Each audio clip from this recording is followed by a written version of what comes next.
So, అవిద్య అవిద్య, అస్మిత, రాగ, ద్వేష, అభినివేశాల కారణంగా ఈ క్లేశముల కారణంగా పంచ అక్లిష్టములు ముందు చెప్పేశాడు. ముందటి పాదంలో. ఇందులో పంచ క్లేశాలు మనం మామూలుగా ప్రస్తుతం ఉన్న జీవితంలో మనం వదులుకోవాల్సినటువంటి క్లేశాలివి.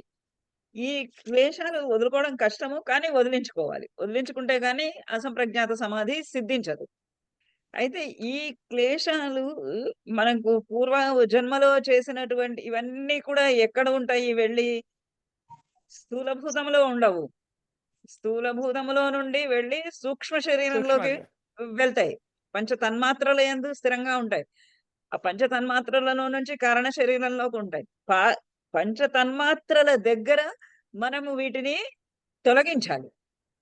పంచ తన్మాత్రలైనటువంటి శబ్ద, స్పర్శ ఇవి వీట్ల నుంచి హ్మ్, ఈ ఆ కర్మలను మనము తొలగించాలి. అవిద్య వల్ల ఏర్పడేటటువంటి కర్మాశయాన్ని అక్కడ దగ్ధం చెయ్యాలి.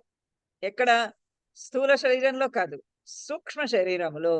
అంటే పంచ తన్మాత్రల దగ్గర చెయ్యాలి. అయితే ఎ ఎందుకు అనంటే, మనం ఏ పని చేసినా కానీ, మనకి బయటికి మనం ఎవరి మీదన్నా పలానా వాళ్ళ మీద మనకి కోపం వచ్చిందనుకోండి. ఆ కోపం మనము నోటి మాటల ద్వారా ప్రదర్శించకపోయినా, చాలా ఇంద్రియాలన్నింటినీ కట్టడి చేసుకొని, మన కోపాన్ని వెలిబిచ్చకుండా అంత మనస్సులోనే అలా స్థిరంగా ఉంచుకున్నా కూడా, అది వెళ్ళి బాహ్యేంద్రియాలతోటి బయటికి వెళ్ళిపోకుండా, వెళ్ళి లోపల సూక్ష్మేంద్రియాలలో, సూక్ష్మ తన్మాత్రల నుంచి జన్మించినవే సూక్ష్మ జ్ఞానేంద్రియాలు, కర్మేంద్రియాలు. ఆ తన్మాత్రల దగ్గరికెళ్ళిపోయి కూర్చుంటుంది. ఆ బీరువాలో వెళ్లి తలుపులేసేసుకుంటుంది. అక్కడి నుండి మనం ఏం చేయాలంటే, అక్కడి నుంచి తొలగించాలి. అక్కడికి వెళ్ళనియ్యకూడదు. ఎందుకంటే అక్కడికి వెళ్ళిన తర్వాత దాన్ని తీసివేయటం చాలా కష్టమైనటువంటి పని. కానీ తీసి వెయ్యాలి. ఎందుచేతను అంటే ఆ పంచతన్మాత్రలే ఒక కర్మగా రూపొంది అవి కర్మాశయము అయ్యి, ఆ కర్మాశయమే మనకి వచ్చే జన్మలో రాబోయేటటువంటి జన్మలో మ కార్యముగా ఫలిస్తాయి. ఈ కర్మలే. అందుకని మనము నిన్నటి జన్మలో ఏమి చేశామో మనకు తెలీదు. దాని కర్మనే ఇవాల్టి రోజున మనము అనుభవిస్తున్నాము. ఇవాల్టి రోజున చేస్తున్నది మనం ఇవాళే అనుభవించటం లేదు. నిన్న చేసినది ఇవాళ అనుభవిస్తున్నాము. కానీ ఏదైనా గాని అత్యుత్కటంగా చేస్తే, అత్యధికంగా చేస్తే ఈ ఈ జన్మలోనే లభిస్తుంది. పూర్వజన్మలో చేసినవన్నిటిని కూడా ఈ జన్మలో అనుభవిస్తున్నాము. ఈ జన్మలో చేసినవి పూర్వజన్మలో ఇంకా మనం గనక ఒకవేళ పూర్తి చేసుకోకపోతే, కంప్లీట్ చేసుకోకపోతే బ్యాంక్‌లో ఉన్న డిపాజిట్ తుడిచిపెట్టకపోతే, ఆ డిపాజిట్ మళ్ళా మనం కొత్తగా వేసుకుంటున్నటువంటి డిపాజిట్ 2 కలిసి మళ్ళీ ఆగామి. అంటే రాబోయే జన్మలలో మనం అనుభవించబోతాం. ఇది ఇది జ ఇది సృష్టి జరిగే తీరు. ఈ సృష్టి జరిగే తీరులో మనము ఇప్పుడు మనకి తెలుసు కాబట్టి, ఈ కర్మ ఈ జన్మలో ఈ కర్మ మనం అనుభవిస్తున్నాము. ఈ ఈ ఈ కార్యాన్ని మనం అనుభవిస్తున్నాము అనంటే పూర్వజన్మలో చేసుకున్నటువంటి కర్మ కాబట్టి, ఇది మనం తొలగించుకోలేము. ఇది ఇక్కడే ఉంటుంది. కానీ ఇక్కడి నుంచి ముందు జన్మకి వెళ్ళే దానిని మనం ఆపుకోగలం. ఆ అవిద్యను నాశనం చేసుకోవటం వల్ల అంటే అవిద్య నుంచి వచ్చేటటువంటి అస్మిత, రాగ, ద్వేష, అభినివేశాలు. ఇవన్నింటిని కూడా మనము వదిలించుకోగలం. వదిలించుకుంటే మనకి ఇంకా రాబోయే జన్మకి ఏం మిగులుతుంది? ఒకవేళ మనము పూర్వజన్మలో చేసుకున్నటువంటి కర్మలు ఏవైనా మిగిలి ఉంటే గనక, ఆ మిగిలి ఉన్నటువంటివన్నీ మాత్రమే ముందు జన్మకి వెళ్తాయి. అప్పుడేమైతుంది? డిపాజిట్ కొద్ది కొద్దిగా తగ్గుతుంది. అదే పరమాత్ముడన్నాడు, "బహూనాం జన్మనాం అంతే" అన్నాడు. మనకిట్లాంటి జ్ఞానం వచ్చిన తరువాత ఒక్కొక్కటి వదిలిపెట్టుకుంటూ వస్తే మనకి ఫైనల్‌గా కర్మ కర్మాశయము జ్ఞానాగ్నితోటి దగ్ధమయ్యి మొత్తము మనకి మోక్షం లభించేటటువంటి అవకాశము ఉంటుంది అని హేయం దుఃఖం అనాగతం. రాబోయే దుఃఖము చాలా హేయం. అది ఖచ్చితంగా తొలగించుకోవాలి. అది ఖచ్చితంగా వదిలివేయాల్సిన విషయమే. ఎందుకు జరుగుతున్నది ఇది అనంటే దానికి చెప్పాడు దృశ్యయోహో సంయోగః. అంటే ఈ కనబడుతున్నటువంటి జగత్తుని మనము మన మనతోటి మనము అటాచ్‌మెంట్ చేసుకొని, సంయోగం చేసుకొని, కలయిక చేత మనం చూసే మనము కనబడుతున్న దానికి రెండింటికి కలిపి సంయోగం చేసుకుంటే, చూస్తున్న నేను అంటే ఎవరు? చూస్తున్నటువంటి అంతరంగంలో ఉన్నటువంటి ఆత్మ. ఆ ఆత్మ పురుషుడు. ఆ ఆత్మని ఈ దీనికి కనెక్ట్ చేస్తే, ఈ కనబడుతున్నటువంటి దృశ్యానికి సంయోగము చేస్తే, అది దుఃఖానికి హేతువవుతోంది కాబట్టి, ఆ కనెక్షన్, ఆ సంయోగాన్ని వదిలేయండి అని చెప్పాడు.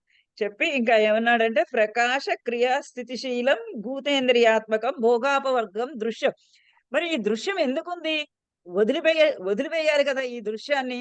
ఈ దృశ్యాన్ని వదిలివేయాల్సినటువంటి దృశ్యాన్ని భగవంతుడు ఎందుకు సృష్టించాడు? ఈ దృశ్యము మరి నాకు అరే అనే నన్ను దానితోటి కలిసిపోయేలాగా చేస్తున్నది. ఏ విధంగా అయితే గాజు గ్లాసులో రంగు నీళ్లు పోస్తే గాజు గ్లాసు రంగుగా కనిపిస్తుంది. ఏ రంగు నీళ్లు పోస్తే ఆ రంగులాగా కనిపిస్తుంది. ఒక స్ఫటికం పక్కన ఒక ఎర్రటి మందార పువ్వు పెడితే అది ఎర్రగా కనిపిస్తుంది. అట్లానే తెలుస్తుంది. మనం ఏమనుకుంటున్నాము, బయట కనిపిస్తున్నదేదో, చూస్తున్నది ఏదో దృశ్యాన్ని చూస్తుంటే, అది నేనే అని భావించుకుంటున్నాం. ఈ నేనే అనే సంయోగం ఏదైతే ఉందో అది హేయం. అది వదిలివేయదగింది. నేను చేస్తున్నాను. మనకందుకనే చాలా సార్లు చెప్తారు. నా అహం కర్త, నా అహం కర్త. ఈ భావన గనక నిరంతరము గనక మనస్సులో జరుగుతూ ఉంటే, మనము ఎటువంటి కర్మలను హ్మ్, ముందు జన్మలకి తీసుకొని వెళ్ళేటటువంటి కర్మలని వేటిని కూడా మనం పోగు చేసుకోం. పూర్వజన్మలో చేసినవి అవిద్య వల్ల, అజ్ఞానం వల్ల చేసినవేవైతే ఉన్నాయో అవి ముందుకు సాగవచ్చు. కానీ, ఈ జన్మలో చేసినవేవి కూడా ముందుకు సాగవు. ఎందుకంటే, ఇక్కడ నాహం కర్త, నేను కర్తను కాను. ఇది నాకు సంబంధించింది కాదు. నాకు ఇవేవి అంటవు. నాకు ఈ బంధాలు, బాంధవ్యాలు ఇవేవి నాకు అంటవు అని ఒక జ్ఞానం కలిగినప్పుడు మనకి ఇవేవి అంటవు. అంటకపోవడం మూలాన మనకి రాబోయే జన్మలో ఇటువంటి బంధనాలేవి ఉండవు. ముందు చేసుకున్నవి ఉంటాయి. మరి రమణ మహర్షి గూడా ఆయన కాలికి దెబ్బ తగిలింది. చివరికి క్యాన్సర్‌తో చనిపోయాడు. ఎందుకంటే ఆ పూర్వజన్మలో చేసుకున్నవన్నీ. ఈ జన్మలో ఆయన ముక్తుడయ్యాడు. కానీ పూర్వజన్మలో చేసుకున్నవి ఇంకా మిగిలి ఉన్నాయి గదా! కర్మావశేషములు. అవి అనుభవిస్తామే తప్ప గాని, కొత్తవేవి అడిషనల్ చేసుకోము. అలా జీవించాలి. అలా మరి అయితే ఈ దృశ్యం ఎందుకుంది మన కళ్ళ ఎదురుగుండా? మరి ఇది మనల్ని టెంప్ట్ చేస్తోంది గదా! అంటే అవును. ఈ దృశ్యం ఉంది. ఈ దృశ్యం ఎట్లాంటిది? ప్రకాశ క్రియ స్థితిశీలం. ఈ దృశ్యము ప్రకాశమైనది, క్రియాశీలమైనది, స్థితిశీలమైనది. ప్రియ ప్రియ ప్రకాశశీలమైనది అనంటే సత్వగుణోపేతము అయినది. ఉత్తమమైనది. మ మంచి ఆయనది. కాంతివంతము ఆయనది. క్రియ, పని, రజోగుణం. పనిది. రజోగుణంతో కూడినటువంటిది. స్థితి తమో గుణంతో కూడినది. ఈ సత్వరజస్తమో గుణములతో కూడి ఉన్నటువంటి ఈ భూతేంద్రియాత్మకం భూతములతో పంచభూతాలతో కూడి ఉన్నటువంటిది ఈ దృశ్యం. ఈ దృశ్యం ఎందుకుంది అనంటే భోగ అపవర్గార్థం. భోగం కోసము అపవర్గార్థం. భోగమైనా చేసుకో నువ్వు. దీని ద్వారా అపవర్గాన్నన్నా సాధించుకో. Choice is yours. నువ్వు భోగం ఈ కనబడుతున్నటువంటి సత్వరజస్తమో గుణముల చేత స్వభావం కలిగినటువంటి ఈ పంచభూతాలు లేదా ఇంద్రియాలతోటి ఇంద్రియ స్వరూపమైనటువంటి ఈ దృశ్యము నువ్వు భోగం అనుభవించడానికి వాడుకుంటావా? దానికి కూడా తగినదే. అపవర్గము. అపవర్గం అంటే మోక్షం. వైరాగ్యము, కైవల్యము. కైవల్యం పొందడానికి వాడుకుంటావా? మోక్షం పొందడానికి వాడుకుంటావా? దేనికైనా వాడుకోవచ్చు. అందుకనే మనుష్య జన్మలలో నరజన్మ ఉత్తమమైనటువంటి జన్మ అని చెప్తారు. ఎందుకంటే ఈ జన్మలో మనకి ఇటు మోక్షం వెళ్ళడానికి అవకాశం ఉంది. లేదా భోగాలు అనుభవించి మళ్ళా ఆ భోగముల యొక్క కర్మలతోటి మళ్ళీ ఇంకా నె ఇంకొక జన్మని అనుభవించి, ఇంకో జన్మలోకి గూడా వెళ్ళేటటువంటి అవకాశము ఉన్నది. ఆ జన్మలు అనుభవించుకుంటూ ఓహ్, పోవచ్చు. ఏ జన్మలో ఏమనుభవిస్తామో మనకు తెలీదు. కానీ అనుభవించుకుంటూ అలా పోవచ్చు. మంచి పనులు చేసుకుంటే మంచి జన్మ అనుకుంటాము. చెడ్డ పనులు చేస్తే చెడ్డ పనులు చెడ్డ జన్మ అనుకుంటాము. మంచి, చెడు అనేది మనకేం తెలీదు. అది భగవంతుడు ఏ విధంగా నిర్ణయిస్తే ఆ విధంగా హ్మ్, నిర్ణయిస్తాడు. నేను ఒక చక్కటి కథ చదివాను. ఒక మహారాజు గారు ఆయనకి పిల్లలు పుట్టరు. పిల్లలు లేరు. పిల్లలు లేకపోతే ఆహ్, ఎవరినన్నా ఒక బాలుడిని గనక ఒక 5 సంవత్సరాల బాలుడిని గనక నువ్వు బలిచ్చినట్లయితే నీకు సంతానం కలుగుతుంది అని వాళ్ళ గురువుగారు చెప్తారు. గురువుగారు చెప్తే రాజు ఆహ్, ప ఒక 5 ఏళ్ల పిల్లవాడిని తీసుకొచ్చి అతన్ని బలి ఇవ్వబోతూ ఉంటాడు. బలి ఇవ్వబోతూ ఉంటే ఆ పిల్లవాడు నాకొక చిన్న కోరిక ఉంది. తీ తీరుస్తారా అని అడుగుతాడు. అయితే ఓకే. సరే. ఎట్లాగో బలి ఇవ్వబోతున్నాడు గదా! పిల్లవాడిని అని ఆ కోరిక తీరుస్తా అంటాడు. ఆ పిల్లవాడు నాకు కాసింత మట్టి తెచ్చియండి అని అడుగుతాడు.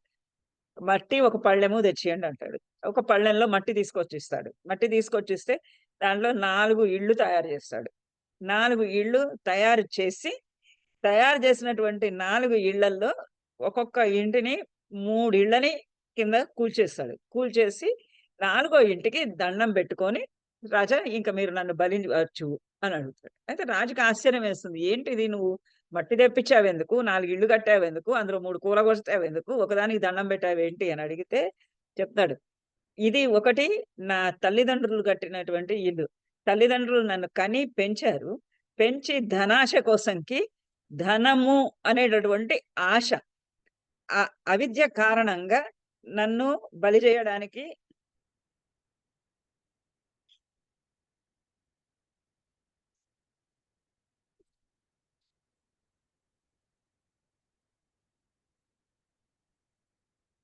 నన్ను బలి చేయడానికి అంగీకరించారు. అందుకని ఆహ్,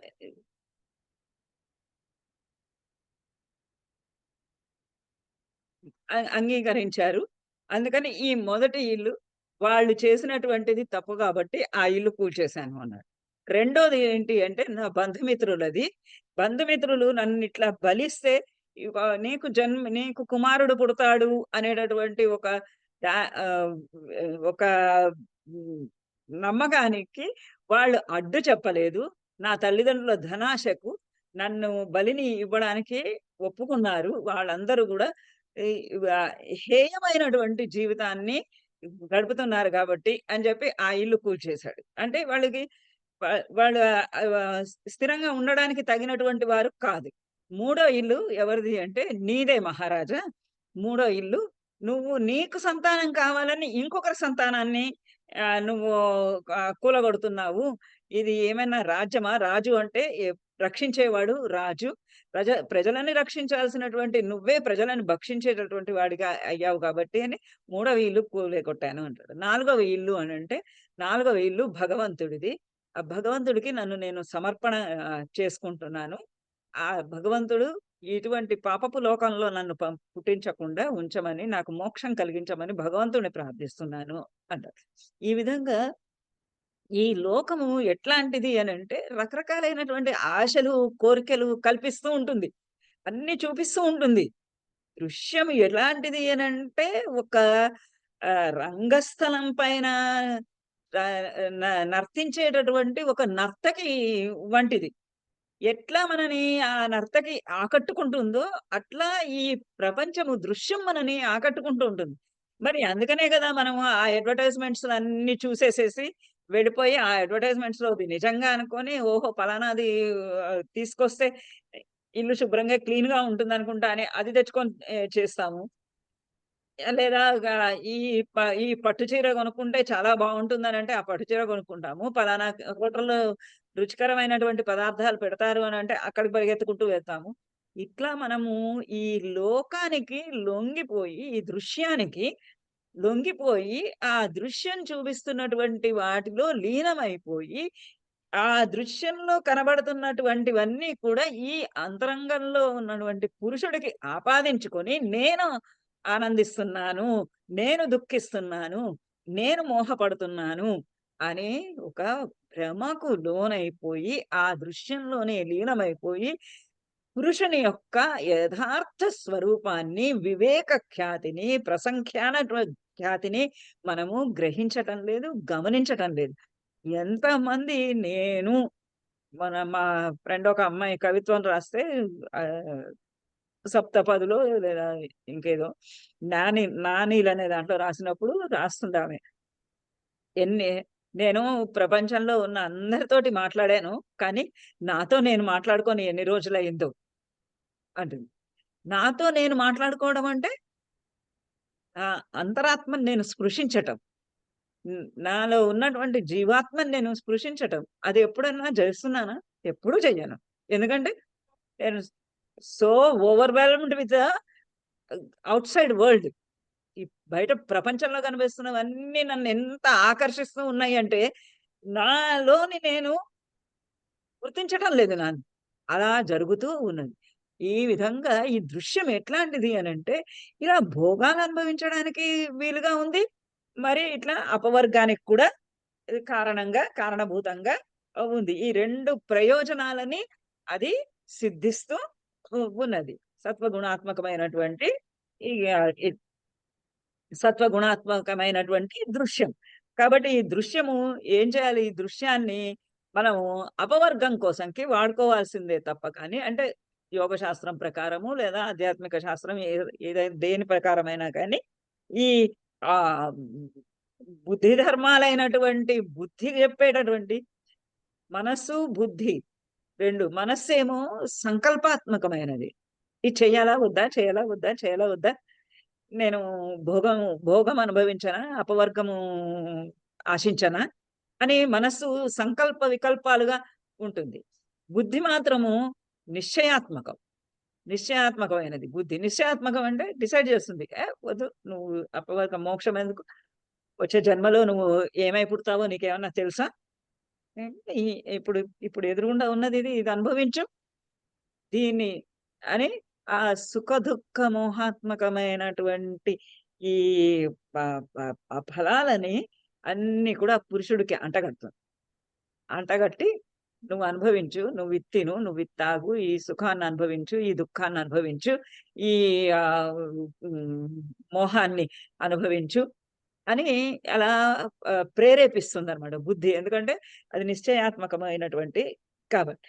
ఈ విధంగా బుద్ధి భోగానికి కారణము అవుతూ ఉంటే, ఆ బుద్ధిని ఆపి, నిలిపి మనం ఇప్పుడు ఎక్కడి దాకా వెళ్తున్నాము? వెనక్కెళ్తున్నాము. పంచేంద్రియ కర్మేంద్రియాలను, జ్ఞానేంద్రియాలను నిలిపి క మనస్సుని నిలిపి, తన్మాత్రలు అహంకారాన్ని నిలిపి బుద్ధి దగ్గరికి వెళ్ళాం. బుద్ధిని గూడా ఆపితే ఆ వెనకాల మహత్తుకెళ్తాం. మహత్తు నుంచి ప్రధానానికి వెడతాం. ఇలా ఒక్కొక్కటి ఆపుకుంటూ వెళ్తే ఇప్పుడు మోక్ష ప్రాప్తి. ఎ అంటే బుద్ధిని ఆపి ఆహ్, బ పు పురుషార్థాన్ని నిలిపేటటువంటి బుద్ధిని గనక నిలిపివేసి పురుషార్థాన్ని సాధిస్తే అదే మోక్షం. అయితే 19వ సూత్రంలో చెప్తున్నాడు. 19 కూడా కంప్లీట్ చేసామా? విశేష, అవిశేష లింగమాత్రాలింగాని గుణపర్వాణి. ఈ చేయలేదమ్మా. చేయలేదు. చెప్పాలి గదా! చెప్పండి. సత్వరజ ఇప్పుడు ఈ ప్రపంచం దృశ్యం ఎట్లాంటిది? సత్వరజస్తమో గుణాత్మకమైనది. అంతకు ముందు దాంట్లో ఏం చెప్పాడు? ఆహ్, ప హ్మ్. ప్రకాశ, క్రియ, ప్రకాశశీలము, క్రియాశీలము, స్థితిశీలము అయినటువంటి ఈ ప్రపంచం. ఈ దృశ్యం. ఈ దృశ్యము దృశ్యానికి గుణపర్వాణి. ఈ సత్య రజస్తమో గుణముల యొక్క పర్వాణి అంటే కణుపులు. అవి ఎక్కడెక్కడ ఉబ్బెత్తులుగా ఉన్నది అనంటే విశేష, అవిశేష, లింగ, అలింగ మాత్రాని. విశేషములు అనంటే ఇంతకు ముందు చెప్పిన దానికే ఇంకొంచెము డీటెయిల్డ్ ఎక్స్‌ప్లనేషను.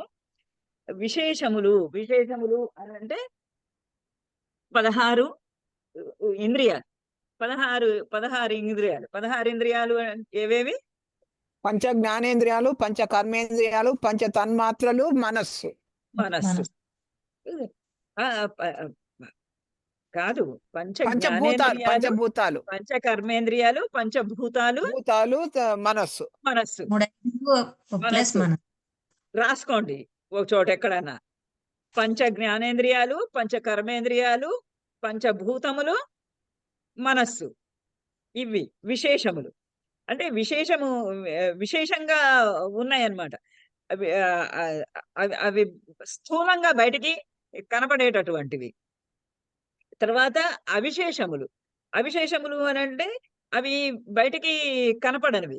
కనపడకుండా లోపల ఉండేటటువంటివి అవి తన్మాత్రలు. పంచ తన్మాత్రలు. పంచ తన్మాత్రలు ఏవేవి? శబ్ద, స్పర్శ, రూప, రసగంధం. రాసుకోండి. శబ్ద, రూప, రస కాదు, శబ్ద, స్పర్శ, రూప, రసగంధం, రస, గంధ.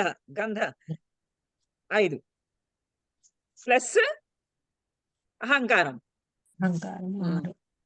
ప్లస్ అహంకారం మొత్తం 24 రావాలి టోటల్ గా మనం చివరికి వచ్చేటప్పటికి. 16, 5, 21, 22 అయినాయి. 16 7 కదండి. అహంకారం ఒకటే కదా. అహంకారం ఒకటే కదా. పంచ తన్మాత్రలు, అహంకారం. పంచ తన్మాత్రలు 5, 16, అహంకారం 6. 22. 20, 16 22. 22. లింగమాత్రము. లింగమాత్రము అనంటే మహత్తత్వము. ఓకే. మహత్తత్వం. ఇందులో ఈ మహత్తత్వంలో ఏమవుతుంది? ఓన్లీ సత్తా మాత్రమే ఉంటుంది. పంచతన్మాత్రలు, అహంకారంలో అక్కడ కూడా కర్మ అవశేషం అయిపోయి కేవలము సత్తా ఒక చాలా చిన్నగా ఒక అణుమాత్రంగానే అక్కడ మహత్తత్వంలో ఉంటుంది. ఆ మహత్తత్వం నుంచి మళ్ళా అన్ని బయటకు అహంకారం వచ్చి, అహంకారం నుంచి పంచతన్మాత్రలు, పంచతన్మాత్రల నుంచి పంచభూతాలు, పంచభూతాల నుంచి పంచకర్మేంద్రియాలు, పంచ జ్ఞానేంద్రియాల నుంచి పంచకర్మేంద్రియాలు. ఇంత పొడుగు వస్తాయి ఒక్కొక్క దాని నుంచి ఒక్కొక్కటి. అలింగము. అలింగము అంటే ఇది ఇంకా చివరిదైనటువంటి అలింగము. అలింగము అంటే ప్రధానము, ప్రకృతి. మహత్తత్వములో కనుక చేరి ఉండే అంటే పంచ తన్మాత్రలను కూడా దాటుకొని మహత్తత్వంలో కనుక మన కర్మావశేషము మిగిలి ఉంటే అది ప్రకృతి లయమైనప్పుడు లయమైపోతుంది. ఇప్పటిదాకా బయటికి రాకుండా అక్కడ ఉంటుంది. అలా రకరకాల ఈ సత్వరజస్తమో గుణములన్నీ కూడా ఒక లెవెల్ విశేషము అనే లెవెల్, అవిశేషములు అనే లెవెల్లో, లింగము అనే లెవెల్, అలింగము అనే లెవెల్లో ఉంటుంది. ఆ అలింగము అనే లెవెల్లో కూడా అది ప్రధానము దేని నుంచి పుట్టదు గనక అది అది ఇంకో చోట లయం అవ్వదు. ఎప్పుడు లయం అవుతుంది అదేనంటే పూర్తిగా ప్రళయ సమయంలో మాత్రమే అది పరమాత్మ యందు లీనము అవుతుంది. నెక్స్ట్ 20వది దృశిమాత్ర శ్రుద్ధోపి అనుపశ్య. ద్రష్ట దృశిమాత్ర శుద్ధ అపి ప్రత్యయ అనుపశ్య. ద్రష్ట అంటే ద్రష్ట అయినటువంటి పురుషుడు, చూస్తూ ఉన్నటువంటి వాడు, సాక్షి అయినటువంటి వాడు. మనం అప్పుడు ఒకసారి ఉపనిషత్ శ్లోకం చెప్పుకున్నాం కదా, ద్వాసుపర్ణ సహజ సఖాయవు. వాడు ద్రష్ట చూస్తూ ఉన్నాడు. ఇంకోటేమో దృశ్యమేమో అంతా అనుభవిస్తూ ఉన్నది. ఇలా చూస్తూ ఉన్నాడు. ఆ ద్రష్ట అయినటువంటి పురుషుడు దృశిమాత్ర అంటే అతనికి కేవలము దర్శన శక్తి మాత్రమే ఉంది. అంటే జ్ఞాన శక్తి మాత్రం చేతనే అతడు ఉన్నాడు. ఇంక ఏది అతనికి లేదు. అతనికి ఏ విశేషణం చేత కూడా అతను అంటబడడు, ముట్టబడడు. అటువంటి ద్రష్ట శుద్ధ అపి, శుద్ధుడు అయినప్పటికీ కూడా. ఎందుకంటే అతనికి ఎటువంటివి కర్మేంద్రియాలు గాని, జ్ఞానేంద్రియాలు గాని, తన్మాత్రలు గాని, శబ్ద స్పర్శ రూప రసగంధాలు ఇట్లాంటి వాటితోటి గాని వేటితో గాని సంబంధం లేదు. అతడు శుద్ధుడు, నిర్వికారుడు. మన లోపల ఉన్నటువంటి ఆత్మ ఏదైతే ఉందో మనకి భగవద్గీతలో చెప్పినట్టుగా నయనం చిందంతి శస్త్రాన్ని అని అట్లా అతడు శుద్ధుడు, నిర్వికారుడు, నిరంజనుడు, పరిణామము చెందనటువంటి వాడు, పరిణామము చెందనటువంటి వాడు, ఏమి అసలు నిశ్చంచలుడు.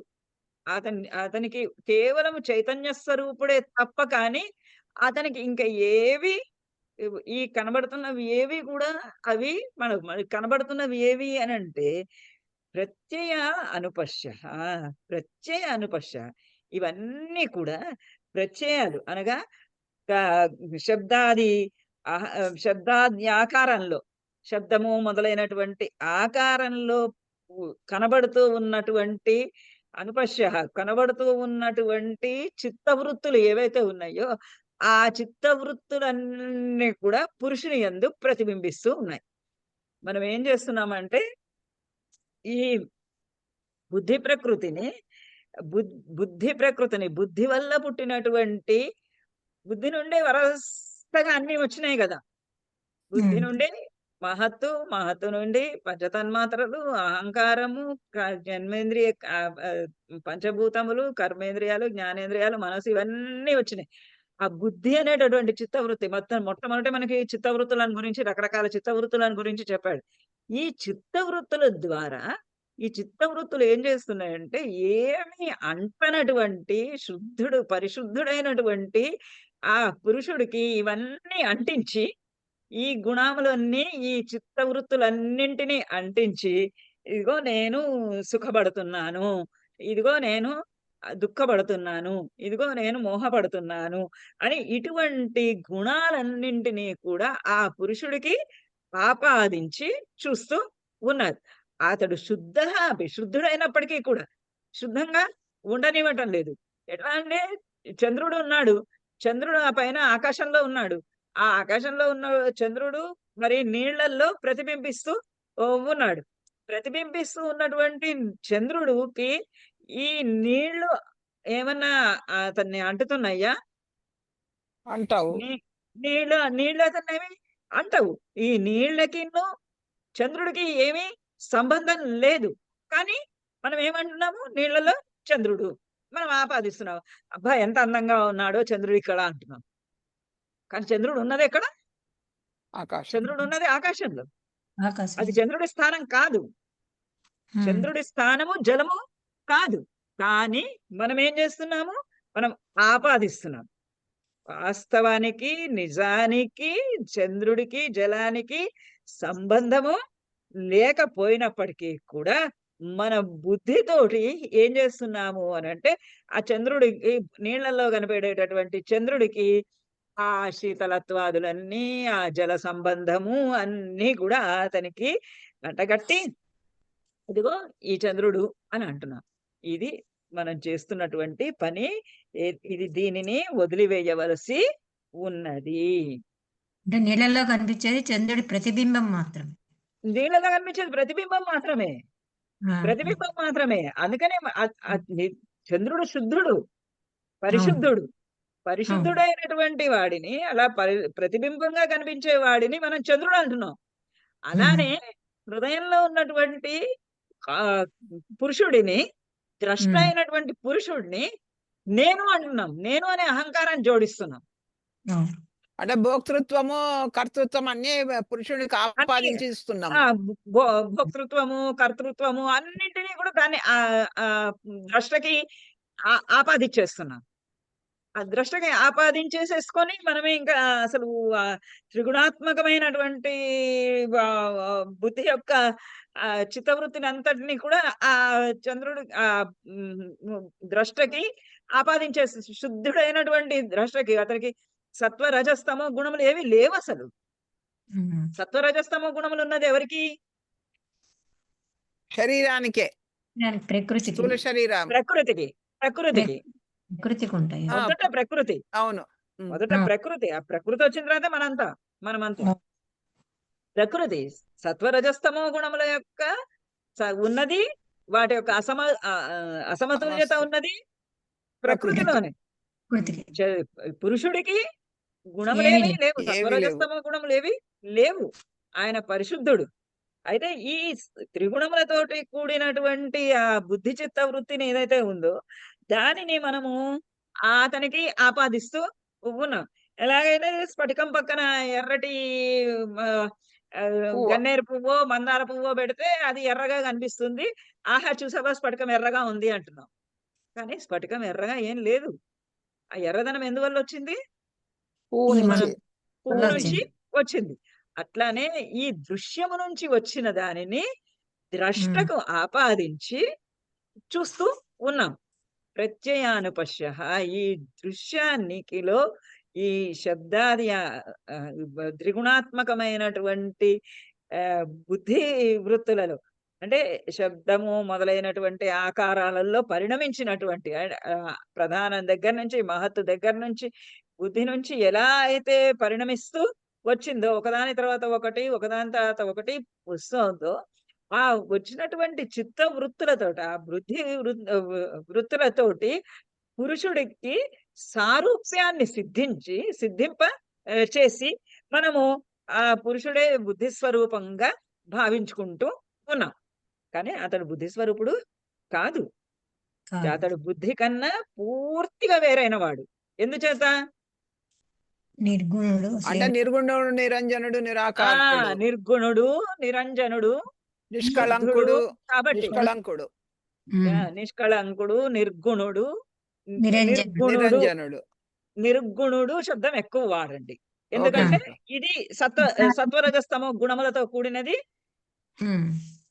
పురుషుడు సత్వరజస్తమో గుణములు లేనివాడు. లేనివాడు. ఇతడు ప్రకృతి సగుణము, పురుషుడు నిర్గుణుడు. అంటే మిగతా ఎడ్జెక్టివ్స్ విశేషణాలు కూడా వాడండి, కానీ ఎక్కువగా వాడటం ఇది వాడండి. ఎందుకంటే మనకి ఇక్కడ ఇందులో యోగ శాస్త్రంలో ఎక్కువగా సత్వరజస్తమో గుణములను గురించి చెప్తున్నారు కాబట్టి ఓకే మేడం. సాంఖ్యలోను యోగలోను అవి ఎక్కువగా ఆ టర్మినాలజీ ఎక్కువగా వాడటానికి ప్రయత్నించండి. తదర్థ ఏవ దృశ్యస్యాత్మ. మరి ఈ దృశ్యం ఎందుకుందయ్యా అనంటే మరి ఆ పురుషుడు సృష్టి వచ్చింది సత్వరజస్తమో గుణముల యొక్క అసమతుల్యత వలన ఏర్పడింది మొత్తము దృశ్యం. అయితే ఈ దృశ్యము ఎటువంటిది అంటే తద్ అర్థ ఏవ తత్ ఆ యొక్కటువంటి పురుషుని యొక్క అర్థ ఏవ పురుషుని యొక్క ప్రయోజనం కోసమే దృశ్యస్య ఆత్మ. ఈ దృశ్యస్య ఆత్మ ఈ దృశ్యం యొక్క స్వరూపం. ఈ దృశ్యం యొక్క స్వరూపం ఎందుకుంది అనంటే ఆ పురుషుని యొక్క స్వభావం తెలుసుకోవడానికి. ఆ పురుషుని యొక్క స్వభావము భోగమా అపవర్గమా? నువ్వు భోగమని తెలుసుకుంటావా అపవర్గమని తెలుసుకుంటావా? అట్లాంటి ఆ పురుషుని యొక్కటువంటి సరి అయినటువంటి సహజమైనటువంటి సత్వరూప జ్ఞానాన్ని యథార్థమైనటువంటి జ్ఞానాన్ని తెలుసుకోవటానికి ఈ దృశ్యం యొక్క స్వరూపం. ఈ దృశ్యం వచ్చింది ఇక్కడికి. ఈ దృశ్యం కనబడుతూ ఉన్నది. ఈ దృశ్యం ద్వారా నువ్వు ఆ పరమాత్మ యొక్క స్వరూపాన్ని తెలుసుకో. ఆ పరమాత్మ ఎటువంటి నిర్గుణుడో తెలుసుకో. ఇది దృశ్యము ఈ దృశ్యం తన కొరకు తానుగా చేస్తోందా అంటే ఈ దృశ్యము ఎందుకు కనిపిస్తోంది మనకు అని అంటే ఈ దృశ్యాన్ని చూసి నువ్వు ఈ భోగించేదా లేదా అపవర్గము కొరక అనేది తెలుసుకోవాలి. ఎందుకంటే సత్వము మొదలైనటువంటి గుణత్రయంతో కూడినది ఈ దృశ్యం. ఈ దృశ్యము అనేటటువంటి జ్ఞానము చేత నిర్గుణుడైనటువంటి ఆ పురుషుని యొక్క స్వరూపాన్ని గ్రహించాలి. ఈ దృశ్యం యొక్క స్వరూపము ద్వారా ఆ పురుషుని యొక్క భోగ రూపమా అపవర్గ రూపమా గ్రహించాలి. దాని కొరకే ఆ పురుషుని యొక్క దృశ్య రూపము కొరకు లేదా భోగ రూపము కొరకు లేదా అపవర్గ రూపము కొరకు. మరి అపవర్గ రూపము కొరకే ఇచ్చేసేయచ్చు కదా. మొత్తం ప్రపంచంలో ఉన్న జనులంతా అపవర్గాన్ని పొందేసి మోక్షాన్ని పొందేసేయచ్చు కదా! ఇంక అసలు ఈ ప్రపంచమే ఉండవలసినటువంటి అవసరం లేదు కదా! ఈ దృశ్యము యొక్క స్వస్వరూపము అంటే పురుషుని భోగాపవర్గాలని కలిగింప చేయటానికే ఈ దృశ్యము. ఉ ప పురుషుని యొక్క అపవర్గం తెలుసుకున్నాము అంటే దృశ్యం నశించిపోతుంది. ఇంకా జన్మ అనేది ఉండదు ఇంకా. జన్మనేది ఆ, ఉండదు. ఉమ్, జన్మనేది ఉండదు. అసలు ఈ ప్రపంచమే లేదు. మనకు కనబడుతూ ఉన్నటువంటి ప్రధానము ప్రకృతి, ఆహ్, మహత్తత్వాదులు ఏవైతే ఉన్నాయో 24 తత్వాలు ఏవైతే ఉన్నాయో అవన్నీ ఏవి జీరో. ఆ దృశ్యమే నాశనము అయిపోతుంది. ఎప్పుడు మనము పురుషుని తెలుసుకుంటే. పురుషుని తెలుసుకొని, పురుషుని యొక్క అపవర్గాన్ని గనక తెలుసుకుంటే, ఇంక మొత్తము సృష్టియే ఏమి ఉండదు. మరి ఉండదు. ఇట్లా ఆహ్, ఇలా చేస్తే మరి ప్రపంచమంతా ఎందుకు అందరికీ అటువంటి జ్ఞానమే ఇచ్చేసేసి, అందరికీ అటువంటి అపవర్గాన్ని సూచించి, మొత్తము దృశ్యాన్నే నశింప చేయవచ్చును కదా! అంటే కృతార్థం ప్రతి నష్టం అప్యనష్టం తదన్య సాధారణత్వాత్ అని చెప్తున్నాడన్నమాట. ఎంచేతను అంటే కృతార్థం ప్రతి నష్టం అపి అనష్టం తద్ అన్య సాధారణత్వాత్ అంటున్నాడు. కృతార్థం ప్రతి అంటే కృతార్థము ఆ ప్రయోజనం ఒకానొకడు రమణ మహర్షి లాంటి వాళ్ళు కానీ ఎవరైనా కానీ అపవర్గాన్ని పొందినటువంటి వారు. అంటే ఈ దృశ్యం యొక్క స్వభావాన్ని తెలుసుకొని, దృశ్యం యొక్క స్వరూపాన్ని తెలుసుకొని, పురుషుని యొక్కటువంటి భోగరూపము కాదు, పురుషుని యొక్క అపవర్గము మోక్షానికి కారణము అని ఆ మోక్ష స్వరూపాన్ని తెలుసుకున్నటువంటి వారు. ఆ మోక్షాన్ని తెలుసుకున్నటువంటి పురుషులు. నష్టం అపి అంటే ఏం నష్టం అపి ఈ దృశ్యము నశించిపోయినప్పటికీ కూడా అతనికి ఆ పురుషుడికి ఏ పురుషుడు అయితే కృతార్థుడయ్యాడో, కృతార్థుడు అంటే ఎందులో కృతార్థుడయ్యాడు? కైవల్యం పొందేందుకు. కైవల్యం పొందేందుకు కృతార్థుడు అయ్యాడు. కృతార్థుడు అయ్యాడు. ఆ కృతార్థుడు అయినటువంటి పురుషుడికి నష్టమపి ఈ కనిపించేటటువంటి దృశ్యమంతా కూడా నష్టము అయినప్పటికీ కూడా అనష్టం. అనష్టం నశ్యము కానిది. అంటే ఈ నశ్యము కాదు. ఎందుకంటే తద్ అన్య సాధారణత్వాత్. ఎందుకంటే అది అన్య సాధారణత్వాత్. సాధారణులైనటువంటి అన్యులైనటువంటి పురుషులున్నారు కదా! వాళ్ళ కోసము ఈ దృశ్యము అనష్టం. అతనికి అతనికి దృశ్యము నష్టమే. కానీ సర్వసాధారణులైనటువంటి మానవులు అనేక మంది ఉన్నారు. అన్యసాధారణత్వం అంటే అన్యులు, ఇతరులు అంటే కృతార్థులు కానటువంటి వారు. కృతార్థులు కాని వారి అందరి కోసంకి ఈ దృశ్యం మరి అనష్టం. ఈ దృశ్యం మరి ప్రత్యేకంగా అట్లా కనపడుతూనే ఉంటుంది. ఈ దృశ్యం ఎందుకు నశించకూడదు అనంటే దృశ్యం నశించదు. దృశ్యం అలానే ఉంటుంది. ఒక్కొక్కళ్ళు వాళ్ళకి కైవల్యాన్ని పొందడానికి ప్రయత్నము చెయ్యాలి. అందరూ ఒక్కటేసారి కైవల్యాన్ని పొందలేరు. వాళ్ళు చేసినటువంటి పూర్వజన్మ కర్మలు ఎన్నో ఉన్నాయి. ఆ పూర్వజన్మ కర్మలన్నీ నశించాలి. ఈ జన్మలో ఆగామి కర్మలు వచ్చేందుకు ఏమీ చేసుకోకుండా, సంచితం చేసుకోకుండా ఉండాలి. ఈ ప్రారబ్ధమైనటువంటి కర్మలు ఏవైతే ఉన్నాయో, ఆ ప్రారబ్ధమైనటువంటి కర్మలు అనుభవించి తీరాలి. ఈ జన్మలో సంచితం చేసుకోకుండా ఉండాలి. అప్పుడే ఆగామి కర్మలు ఉండవు. పూర్వం చేసుకొచ్చుకుంటున్నవన్నీ కూడా అవన్నీ కూడా నశిస్తూ ఉండాలి. అంచేత సాధారణంగా ఈ పురుషుడికి దృశ్యమంతా పురుషుడి కొరకే అని పురుషుని యొక్క భోగ అపవర్గం కోసమే అని ముందు సూత్రంలో చెప్పాడు కదా!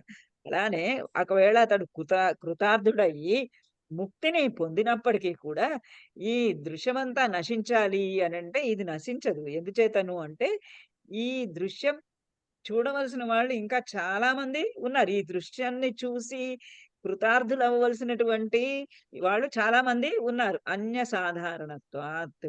అన్యులకంతా కూడా ఇది సాధారణమైనటువంటి విషయం కాబట్టి దృశ్యము ఇది నశించకుండానే ఉంటుంది. మామూలుగా సంసారులైనటువంటి జీవులకు ఇది సర్వసాధారణమైనటువంటి విషయము అన్నాడు. ఇంకా ఏం చెప్తున్నాడు? ఇంకా వివరించి కూడా చెప్తున్నాడు. ఈ 2 ఈ పురుషుడు నిత్యము ఈ కనబడుతున్నటువంటి ఈ దర్శన శక్తి ఏదైతే ఉందో ఇదంతా కూడా నిత్యముగానే సాగుతూ ఉన్నది. ఎందుకంటే చివరి మనిషికి చివరి వాడు కృతార్థుడయ్యేంత వరకు కూడా ఈ మరి దృశ్యము కొనసాగుతూనే ఉంటుంది. స్వస్వామి శక్త్యోహో స్వరూపోపలబ్ధి హేతుః సంయోగః. ఏం చేదనంటే ఈ స్వస్వామి శక్త్యోహో స్వస్వామి అంటే స్వశక్తి. స్వ అంటే స్వశక్తి, స్వామి శక్తి అంటే ద్రష్ట.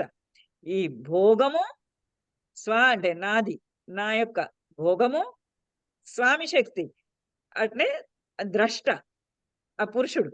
పురుషుని యొక్క ఈ రెండింటి యొక్క దాని యొక్క శక్తులే సంయోగః. ఆ సంయోగమే ఈ రెండింటి యొక్క సంయోగమే స్వరూపోపలబ్ధి హేతువు. ఇది వాటి స్వరూపాలని తెలుసుకోవటానికి కారణం. అంటే ఈ మనిషి ఇంతకు ముందు చెప్పిన సూత్రమే మళ్ళీ రెపిటేషన్ యాక్చువల్‌గా ఇది. స్వం అనగా స్వం అంటే ఇది ఈ దృశ్యము నాది. నా భోగ్యమైనటువంటి నేను. ఈ దృశ్యాన్నంతటిని భోగిస్తున్నటువంటి నేను. ఈ దృశ్యము మరి ద్రష్ట అయినటువంటి స్వామి ఆ పురుషుడు. ఆ పురుషుడు ఈ రెండింటి యొక్క సంయోగమే ఈ 2 కలిసినప్పుడే స్వరూప ఉపలబ్ధి. దాని యొక్కటువంటి స్వరూపము భోగమా అపవర్గమా? భోగాపవర్గముల యొక్క స్థితి ఉపలబ్ధి అది పొందడానికి ఆ పురుషునికి ఆ స్వరూపోపలబ్ధి, స్వరూపము యొక్క ఉపలబ్ధి, ఆ అపవర్గము అనేటటువంటి ఉపలబ్ధిని పొందడానికి సాధ్యము అయినది, హేతువైనది, కారణము అయినది. ఆ పురుషుణ్ణి పొందడానికి కారణము అయినది ఈ దృశ్యముల సంయోగము. ఈ దృశ్యముల సంయోగము చేత ఏది భోగింపదగినది, ఏది అపవర్గమునకు అపవర్గాన్ని ఇచ్చేది అనేది తెలుసుకొని అపవర్గం యొక్క స్వరూపాన్ని, పురుషుని యొక్క అపవర్గ స్వరూపాన్ని అంటే మోక్ష స్వరూపాన్ని తెలుసుకొనటమే ప్రధానమైనటువంటి హేతువు. ఆ సంయోగం మూలానే మనం ఏమైతోంది ఈ రెండింటిని కలిసి అనుభవిస్తున్నాము. పురుషుడిని, దృశ్యాన్ని రెండింటిని కలిపి మనము చూస్తూ ఉన్నాం. ఆ కలిపి చూస్తూ ఉన్నందువల్ల, ఈ సంయోగం చేసుకొని చూస్తూ ఉన్నందువల్ల మనకి సరైనటువంటి జ్ఞానము కలగటం లేదు. భోగాపవర్గముల జ్ఞానము కలగడం లేదు. అవి కలగాలి అనంటే ఆ సంయోగము గురించి తెలుసుకొని ఈ అవిద్య మూలాన కలుగుతున్నటువంటి ఈ సంయోగ హేతువుని తెలుసుకొని దానిని వదిలిపెడితే మనకి ఆ బంధనాలన్నిటినీ కనుక వదిలిపెడితే, అవిద్య అంటే ఏం చెప్పారు మనకి? అవిద్య అంటే దానికి సూత్రం ఏం చెప్పారు? అవిద్యా క్షేత్రముత్తరేషాం అనిత్య అనిత్య 5వ సూత్రము బై హార్ట్ చేసుకోండి. అనిత్య శుచి దుఃఖనాత్మసు నిత్య శుచి సుఖాత్మఖ్యాతి. అనిత్యమైనటువంటివి, శుచి అయినటువంటివి, అశుచి. అనిత్యమైనటువంటివి, అశుచి అయినటువంటివి, దుఃఖమైనటువంటి పదార్థాల పట్ల అనుకోవటం, పదార్థాల పట్ల నిత్యము అజ్ఞానంతో మరి ఇంకా సుఖాత్మ ఖ్యాతి, సుఖము అనేటటువంటి జ్ఞానం. ఈ సంయోగం వల్ల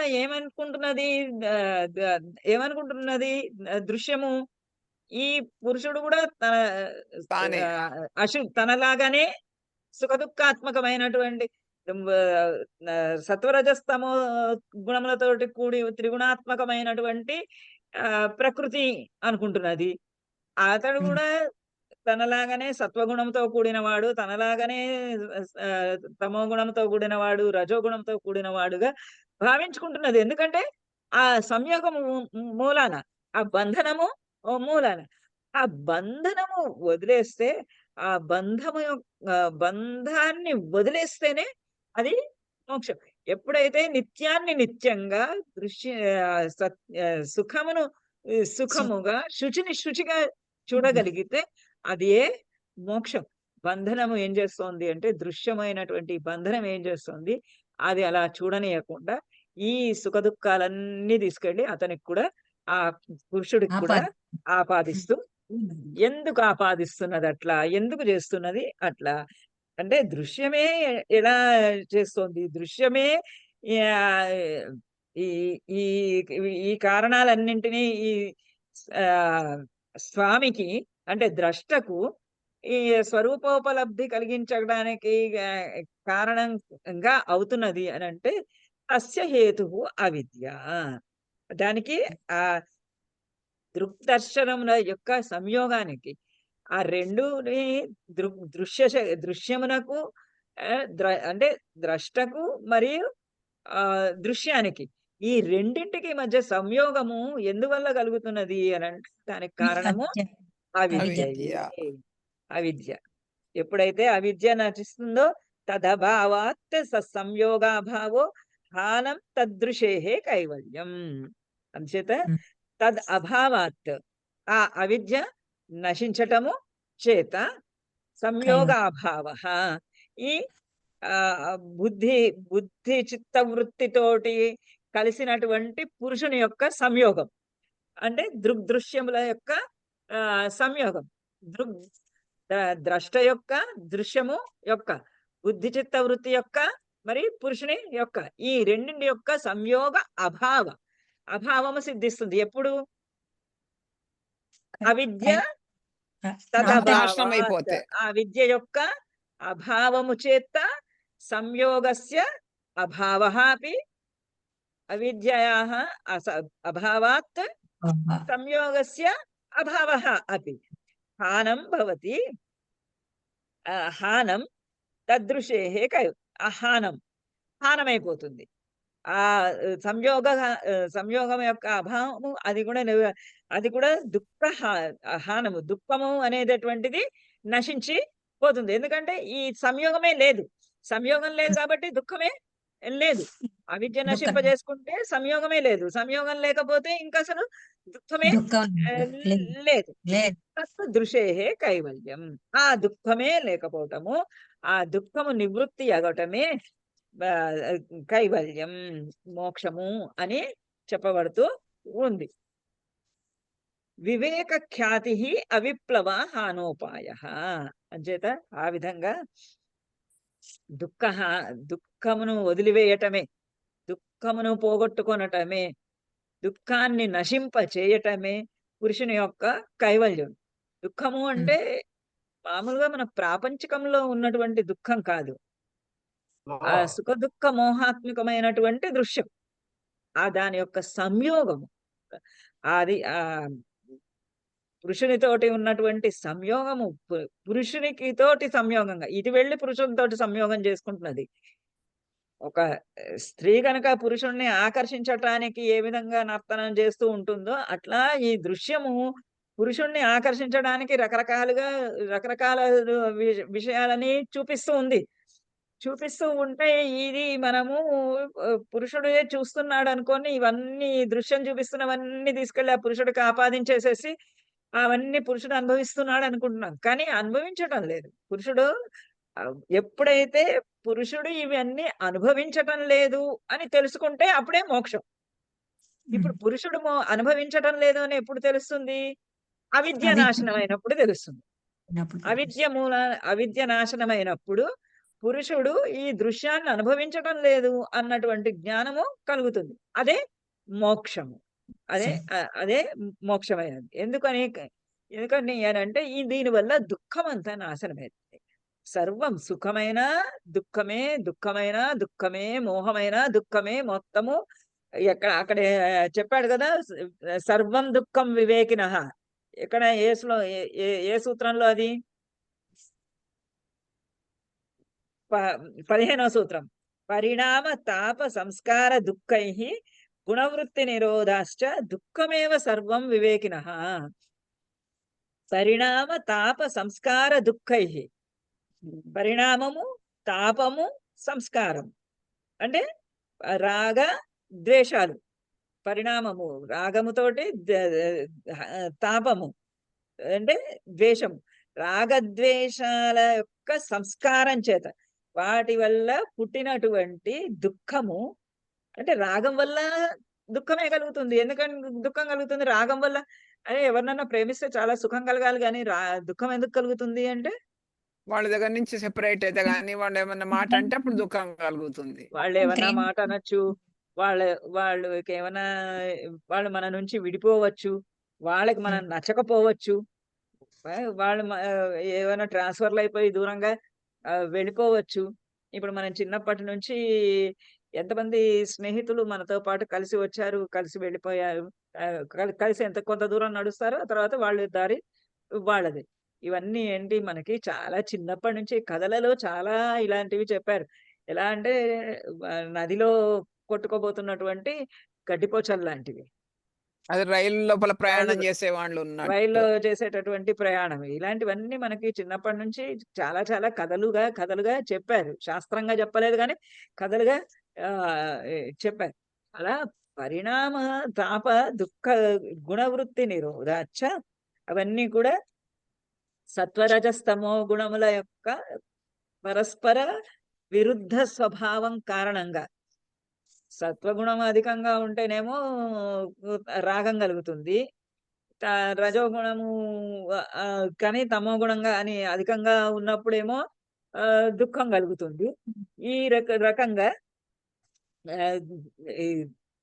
ఈ సత్వరజస్తమో గుణముల యొక్క విరోధ కారణంగా దుఃఖము కలుగుతుంది. రాగం వల్లైనా దుఃఖమే కలుగుతుంది, దుఃఖం వల్లైనా ద్వేషం వల్లైనా దుఃఖమే కలుగుతుంది అని తెలుసుకున్నటువంటి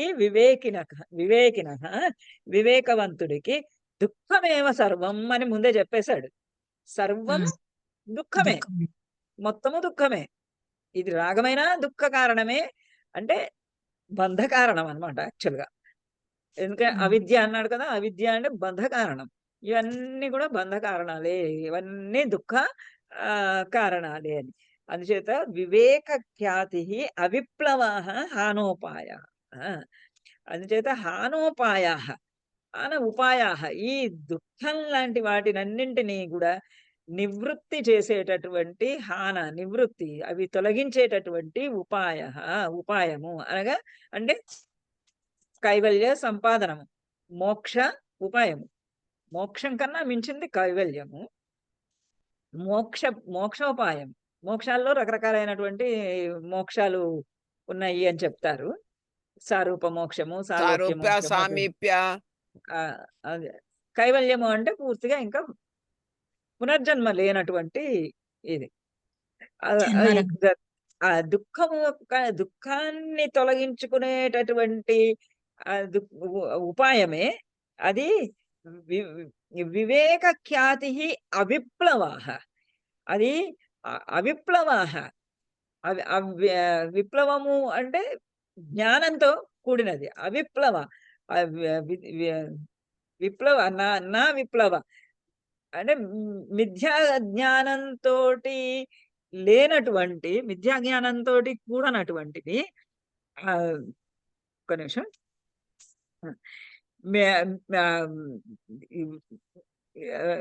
విప్లవం అనగా మిథ్యా జ్ఞానం, అవిప్లవము అంటే మిథ్యా జ్ఞానము లేకపోవటం. పురుషుడు ప్రకృతి యొక్కటువంటి జ్ఞానము తెలుసుకొని దుఃఖము ప్రతిదీ కూడా దుఃఖానికే కారణమని తెలుసుకొని ఆ అవిద్య ద్వారా ఆ సంయోగాన్ని, ఆ దృగ్దృశ్యముల యొక్క సంయోగాన్ని నిరోధించి మోక్షోపాయాన్ని పొందడానికి, అంటే దుఃఖ నివృత్తిని పొందడానికి అవిద్యని అభావం చేసుకొని అవిద్య ద్వారా దానిని అభావము చేసి అటువంటి సజ్ఞానము, చక్కటి జ్ఞానము చేత వివేక ఖ్యాతి, వివేకము అనేటటువంటి ఖ్యాతి, ఆ ఆ, సత్ ఆ, సత్వము యొక్క జ్ఞానం, సత్ యొక్క జ్ఞానము, సత్ చిత్ ఆనందం అని చెప్తారు కదా, ఆ సత్ యొక్క ఆ జ్ఞానము కలగటమే మోక్షం యొక్క ఉపాయం. ఈ మోక్షానికి ఉపాయం ఏంటయ్యా అంటే కేవలము జ్ఞానము ద్వారా, చక్కని జ్ఞానం ద్వారా, సరైనటువంటి జ్ఞానము ద్వారా అవిద్యను నాశనం చేసుకొని అపవర్గమును పొందుటయే స్వరూపలబ్ధి. స్వరూపలబ్ధి, పురుషస్య స్వరూపలబ్ధి, పురుషుని యొక్క సరైనటువంటి జ్ఞానము. దానిని ఇంకొక పేరు వివేక ఖ్యాతి అంటారు, ఇంకొకటి ప్రసంఖ్యానము అని అంటారు. ఆ జ్ఞానంతో ఈ ఈ పురుషుని పొందుటయే మోక్షానికి తగినటువంటి ఉపాయము. ఇది పొందాలంటే ఏం చెయ్యాలి అంటే కర్మలతో కూడినటువంటి, కర్మవాసనలతో కూడినటువంటి ఆ మిథ్యా జ్ఞానాన్నంతటినీ కూడా మెల్లమెల్లగా వదిలి పెట్టేసుకొని, అవిద్యని ఎప్పుడైతే అవిద్యని వదిలివేశామో, శుచిని శుచిగాను, సుఖాన్ని సుఖంగాను, నిత్యమును నిత్యముగాను చూడడము తెలిసిందో అప్పుడే సర్వ దుఃఖాలు నాశనం అయిపోయినాయి. ఎందుకంటే రాగము ద్వేషము కూడా దుఃఖ కారణాలని తెలిసినాయి. ఈ దుఃఖ కారణాలని తెలిసిన తరువాత ఈ మిథ్యా జ్ఞానాన్ని, అంతకు ముందు కలుగుతూ ఉన్నటువంటి మిథ్యా జ్ఞానం ఏదైతే ఉందో అవన్నింటినీ కూడా తొలగించేసుకొని స్వచ్ఛమైనటువంటి నిత్యమైనటువంటి ఆ పురుషుని యొక్కటువంటి కలుషితము లేనటువంటి ఆ జ్ఞానాన్ని పొందటము, ఆ జ్ఞానాన్ని పొందేటటువంటి మోక్షోపాయమే ఇది. మోక్షోపాయమే సరి అయినటువంటి జ్ఞానము, మిథ్యా జ్ఞానము కానిది, కలుషితము కానటువంటిది నిత్యమైనటువంటి జ్ఞానం, నిత్యమైనటువంటి సత్ స్వరూపమును తెలుసుకొనుటయే మోక్షం యొక్క ఉపాయం. ఇది ఎలా తెలుసుకోవాలి అని అంటే, చిన్న డౌట్ అండి. ఇది ఇక్కడ ఇలా ఇచ్చండి, మిథ్యా జ్ఞానం సంస్కార రహితంగా నశించుటచే అది వివేక జ్ఞానమునకు విప్లవమును అంటే ఉపద్రవమును కలిగింపజాలదు అని ఇచ్చాడు. అంటే విప్లవము అంటే ఇక్కడ ఉపద్రవము అని కూడా అర్థం తీసుకోవాలమో? అది ఉపద్రవము అంటే ఇటువంటి రకరకాలైనటువంటి దుఃఖములే, అవిద్య వల్ల కలిగేటటువంటి దుఃఖములు, అవిద్య వల్ల కలిగేటటువంటి దుఃఖములు. అవిద్య వల్ల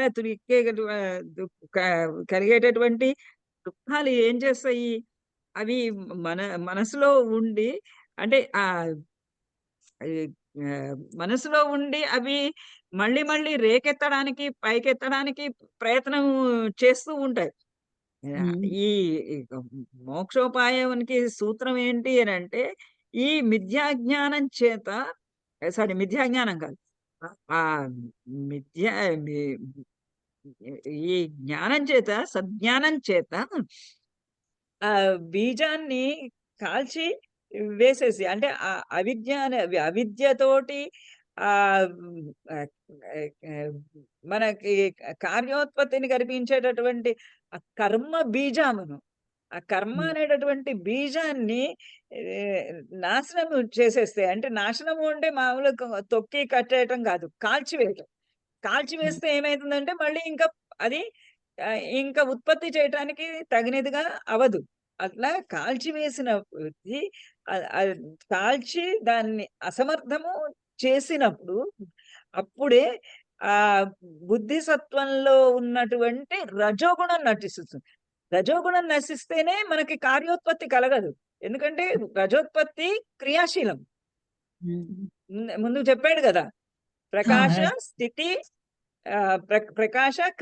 ప్రకాశశీలము, క్రియాశీలము, స్థితిశీలము. క్రియాశీలము రజోగుణం.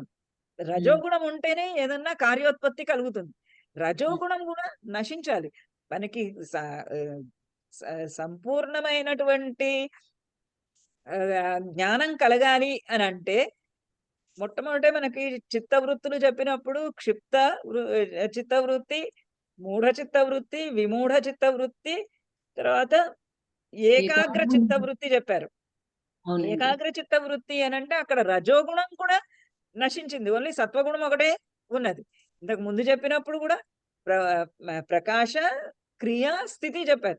అలా క్రియ కార్యోత్పత్తికి ఒక ఆ కర్మల యొక్క ఉత్పత్తి మనం ఇదివరకు పూర్వం చేసినటువంటి కర్మలు ఏవైతే ఉన్నాయో ఆ కర్మల యొక్కటువంటి కార్యము ఉత్పత్తి కావాలి అని అంటే దాంట్లో ఏం కావాలి?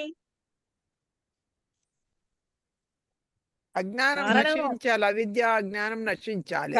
ఈ కారణం నుంచి కార్యము పుట్టాలి అని అంటే ఏ గుణం కావాలి? సత్వగుణం కావాలా? రజోగుణం కావాలా? తమోగుణం కావాలా? రజోగుణం కావాలి మేడం. రజోగుణమే కావాలి. మనం ఇదివరకు చేసినటువంటి కర్మల యొక్క అటువంటి ఫలితము కార్యమును ఇప్పుడు పొందాలి అని అంటే అక్కడ రజోగుణం కావాలి. కావాలి. అక్కడ రజోగుణం కావాలి. అప్పుడు మనం ఏం చేయాలి అని అంటే మనము ఈ రజోగుణాన్ని నశింపజేయాలి. ఆ రజోగుణాన్ని సంపూర్ణంగా నశింప చేస్తే అంటే ఈ ఒక మిథ్యా జ్ఞానంతో కాకుండా సజ్ఞానంతోటి, అంటే మిథ్యా జ్ఞానంతోటి మిళితమైనది కాకుండా సత్ జ్ఞానంతోటి ఈ కార్యోత్పత్తికి బీజమైనటువంటి దానిని బీజమైనటువంటి ఆ రజోగుణాన్ని గనక మనము నశింప చేసినట్లయితే అప్పుడు నిర్మలమైనటువంటి ప్రసంఖ్యానము, వివేక ఖ్యాతి మనకు కలుగుతుంది. అలా ఆ విధంగా మిథ్యా జ్ఞానంతోటి కలుషితము కానటువంటి జ్ఞానమే మోక్షోపాయం. అంటే జ్ఞానము అంటే అవిద్య లేశము కూడా ఉండకూడదు. లేశమున్నా కూడా అంటే మనము ఇక్కడ ఏమిస్తున్నారంటే ఆగమముల చేతను, అనుమాన ప్రమాణముల చేతను సత్వ పురుషాఖ్యాతి కలిగినప్పటికీ కూడా అంటే మనము పుస్తకాలలో చదువుకున్న వేద జ్ఞానం చేత చదువుకున్నాను, లేదా అనుమానం ప్రమాణం చేత, అనుమాన ప్రమాణము అంటే మనకు తెలిసిందే కదా, పర్వతో వహ్నిమాన్, వీటి వల్ల మనకి సత్వ పురుషాఖ్యాతం, ఆ పురుషుని యొక్క జ్ఞానము మనకి కలిగినప్పటికీ కూడా అది ఇంకా మనకి కొద్దిగా ఎక్కడో అణుమాత్రంగా, దేశమాత్రంగా, బీజమాత్రంగా మిథ్యా జ్ఞానం గనక ఉన్నది అనంటే అది స్థిరంగా ఉండదు. ఎప్పుడో ఒకప్పుడు రజోగుణము పెంపొంది మళ్ళీ వివేక ఖ్యాతి నశించి మళ్ళా మిథ్యా జ్ఞానం చేత మళ్ళీ దృశ్యము మళ్ళా సైకిల్ మొత్తం మొదలవుతుంది. అంచేత ఈ క్రమంగా ఈ మనము ఒక వివేక ఖ్యాతి మనకి కలిగిన తరువాత దాన్ని ప్రధానంగా ధ్యానము చేస్తూ ఉండడం చేత, భావన చేస్తూ ఆ పరమాత్మ యొక్క అపవర్గము మోక్షోపాయం మనకి తెలిసిన తరువాత ఆ మోక్షోపాయాన్ని గురించి అనేక విధాలుగా తరించి దానిని భావన చేస్తూ ఉంటే అది ఒక దృఢమైనటువంటి సంస్కారంగా ఏర్పడి అది ఇంకా స్థిరంగా ఉంటుంది. అప్పుడు ఆ మిథ్యా జ్ఞానము నశిస్తుంది. ఆ మిథ్యా జ్ఞానం నశించిన తరువాత కలిగేటటువంటి ఆ నిత్యము వివేక జ్ఞానము, సత్వపురుష వివేక జ్ఞానము, వ్యక్త్యావ్యక్త జ్ఞానము, ఏవి వ్యక్తములు ఏవి అవ్యక్తములు అని తెలుసుకునేటటువంటి జ్ఞానము, ఏవి నిత్యములు ఏవి అనిత్యములు అని తెలుసుకునేటటువంటి జ్ఞానం, ఆ పురుషుని యొక్క ఖ్యాతి కలుగుతుంది. ఖ్యాతి అంటే జ్ఞానం. జ్ఞానమే మనకు స్థానోపాయము, అంటే దుఃఖ నివృత్తికి కారణము, దుఃఖ నివృత్తికి ఉపాయం. ఆ దుఃఖాలన్నీ కూడా పరమాత్మ యొక్క సాక్షాత్కారం కలిగినప్పుడు, ఆ మొత్తము పరమాత్మ యొక్క సాక్షాత్కారం ఎప్పుడు కలుగుతుంది అని మిథ్యా జ్ఞానం అంతా నశించి వివేక ఖ్యాతి కలిగినప్పుడు. వివేక ఖ్యాతి అంటే పురుషుని యొక్క జ్ఞానం, అపవర్గము కలిగినప్పుడు మొత్తం దుఃఖాలన్నీ వదిలిపోతాయి. అయితే ఈ దుఃఖాలకన్నిటికి ఎట్లా అంటే ఎలా కావాలి అని అంటే తస్య సప్తదా ప్రాంత భూమి ప్రజ్ఞ. ఆ ప్రజ్ఞ ఎట్లా వస్తుంది అంటే ఆ సత్వ తస్య అంటే ఆ యొక్క ఏ యొక్క ముందు చెప్పినటువంటి సూత్రంలోని సత్వపురుష విఖ్యాతి కలిగినటువంటి జ్ఞానం, ఆ సత్వపురుషుని యొక్క జ్ఞానం, ఆ దుఃఖ నివారణము చేసుకునేటటువంటి దుఃఖ నివృత్తి అయినటువంటి పురుషుని యొక్క జ్ఞానము ప్రాంత భూమి అది ఎక్కడ ఉంటుంది, ఎలా ఉంటుంది అని ఆ ఖ్యాతి కలిగినటువంటి ఆ యోగికి, ఆ పురుషుని యొక్క ప్రజ్ఞ అతని యొక్క జ్ఞానము సప్త విధములుగా ఉంటుంది అని చెప్తున్నాడు. ఆ పురుషుని యొక్క ఎట్లా అంటే స్టెప్ బై స్టెప్ అన్నమాట. ఆ సత్వజ్ఞానము కలిగినటువంటి సత్వపురుష వివేక జ్ఞానము కలిగినటువంటి యోగికి ఎట్లా అతని యొక్క ప్రజ్ఞ, అతని యొక్క జ్ఞానము ఈ 7 భూమికలు కలిగింది. 7 భూమికలు కలిగిందంటే 7 స్టెప్స్, 7 లెవెల్స్ కలిగి ఉన్నది. ఆ 7 లెవెల్స్ ఏవి అంటే నేను మీకు నోట్స్ పంపిస్తాను. మీ మీ పుస్తకంలో ఇచ్చారా? లేదండి. ఇచ్చారు. హేయ హేతు క్షీణావస్థ ప్రాప్త ఫస్ట్ ప్రాప్తావస్థ. మొట్టమొదటిది ఏంటంటే హేయమైన దుఃఖాన్ని తెలుసుకున్నాను, ఇంకా తెలుసుకొనవలసింది ఏది లేదు అన్నది మొదటి జ్ఞానం. దీంతో ఆపుదాము ఈ ఈ సూత్రంతో. హేయమైనటువంటి దుఃఖము అంటే వదిలివేయవలసినటువంటి దుఃఖాన్ని వదిలేయమన్నాడు కదా. అది సుఖమైనా సరే దుఃఖమైనా సరే పరిణమించేది దుఃఖంలోనే కాబట్టి మొత్తము సర్వం దుఃఖమయం. బుద్ధిజంలో చెప్పినట్టుగా సర్వం దుఃఖమయమే, ప్రపంచమంతా దుఃఖమయమైనటువంటిదే అని. ఆ దుఃఖమైనటువంటి ఈ ప్రపంచాన్ని, ఏమేమైనటువంటి దుఃఖాన్ని తెలుసుకున్నాను, ఇక నేను తెలుసుకోవాల్సింది ఏది కూడా లేదు అని. అది మొదటిది. ఏమైన దుఃఖం పూర్తిగా తెలుసుకోబడ్డది, ఇక తెలుసుకోవాల్సింది ఏది లేదు అనేది మొదటి స్టెప్. అయితే ఆ తర్వాత దాని ఫలానుభవం పొందటం వల్ల ఇహ పొందవలసినది లేదు అనుకోవటం రెండోది. అంటే ఈ హేయమైనటువంటి సంసారానికి తగినటువంటి హేతువులన్నీ కూడా క్షీణించి పోయినాయి, ఇంకా క్షీణించాల్సిందేమీ లేదు, ఇంకా పొందవలసినవేమీ లేవు. దుఃఖము అంతా అయిపోయింది, దుఃఖం అంతా కూడా నశించిపోయింది కాబట్టి నేను ఇంకా నశింపజేసుకోవలసినది ఏది లేదు అని. మూడవది హేయహేతువులైన అవిద్య, సకామకర్మ మొదలైనవి పూర్తిగా నశించినాయి. ఇప్పుడు ఇంతకు ముందు చెప్పాడు కదా, వివేక ఖ్యాతి అవిప్లవాహ హానోపాయ, మిథ్యాజ్ఞానాలు. ఆ మిథ్యాజ్ఞానాలన్నీ కూడా నశించిపోయినాయి. హేయహేతువులైన వదిలివేయదగినటువంటి ఈ అవిద్య, సకామకర్మ అంటే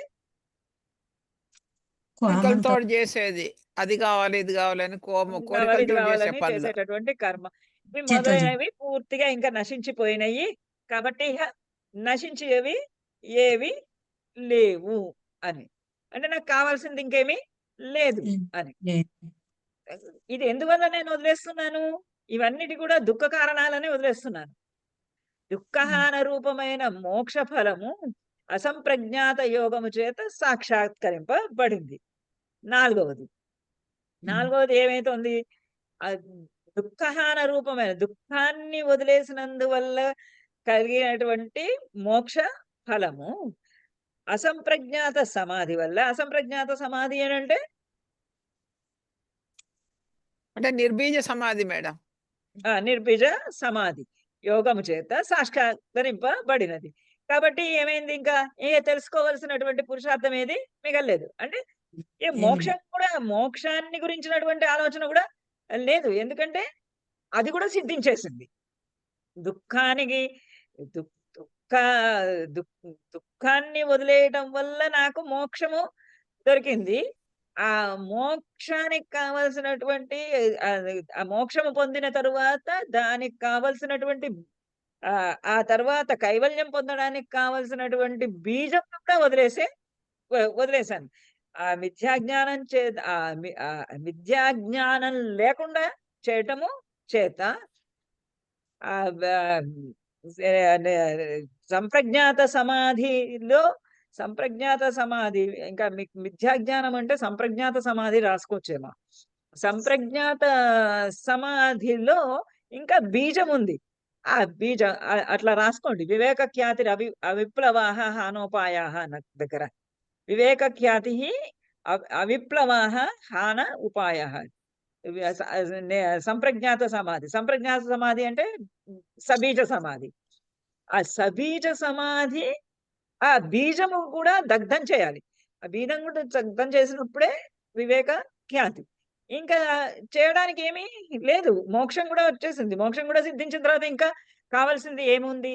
ఇంకా కావాల్సిన పురుషార్థం ఏది లేదు అనేది 4వ ప్రజ్ఞ. 5వది ఇంకా నా బుద్ధి సమస్త భోగ మోక్షము కలది కాగలదు అని. అంటే నా బుద్ధి యొక్క అధికారమేమో పూర్తి సమాప్తి అయిపోయింది. ఈ బుద్ధి వలన కలిగినటువంటి చిత్తవృత్తి నా పైన ఇంకా ఏమీ ప్రసరించడము లేదు. బుద్ధి యొక్క అధికారం నా మీద ఏం లేదంటే బుద్ధి యొక్క చిత్తవృత్తి నా యందు ఏమీ ప్రసరింపబోవటం లేదు. అందువల్ల భోగాప వర్గాలన్నీ కూడా నశించి పరిసమాప్తము అయిపోయినాయి. ఇది యాక్చువల్గా మొట్టమొదటిది స్టెప్పు పరవైరాగ్యానికి, అపరవైరాగ్యానికి, పరవైరాగ్యానికి. ఇది పరవైరాగ్యానికి అంటే కైవల్యానికి మొదటి స్టెప్. అంటే భోగమోక్షాలు 2 వదిలివేయబడ్డవి. 6వది బుద్ధి రూపంగా పరిణమించిన సత్వాది గుణములు స్వకారణమందు లయింపగలవు అని. బుద్ధి రూపంలో పరిణమించినటువంటి ఆ సత్వాది గుణములన్నీ ఏవైతే ఉన్నాయో, సత్వరజస్తమో గుణములు ఏవైతే ఉన్నాయో అవన్నీ కూడా చిత్తంతో సహా ప్రకృతి అంటే ప్రధానంలో లయమైపోయినాయి, అందులో లీనమైపోయినాయి. మేడం ఇది సరిగ్గా అర్థం కావడం లేదు మేడం ఈ సూత్రం.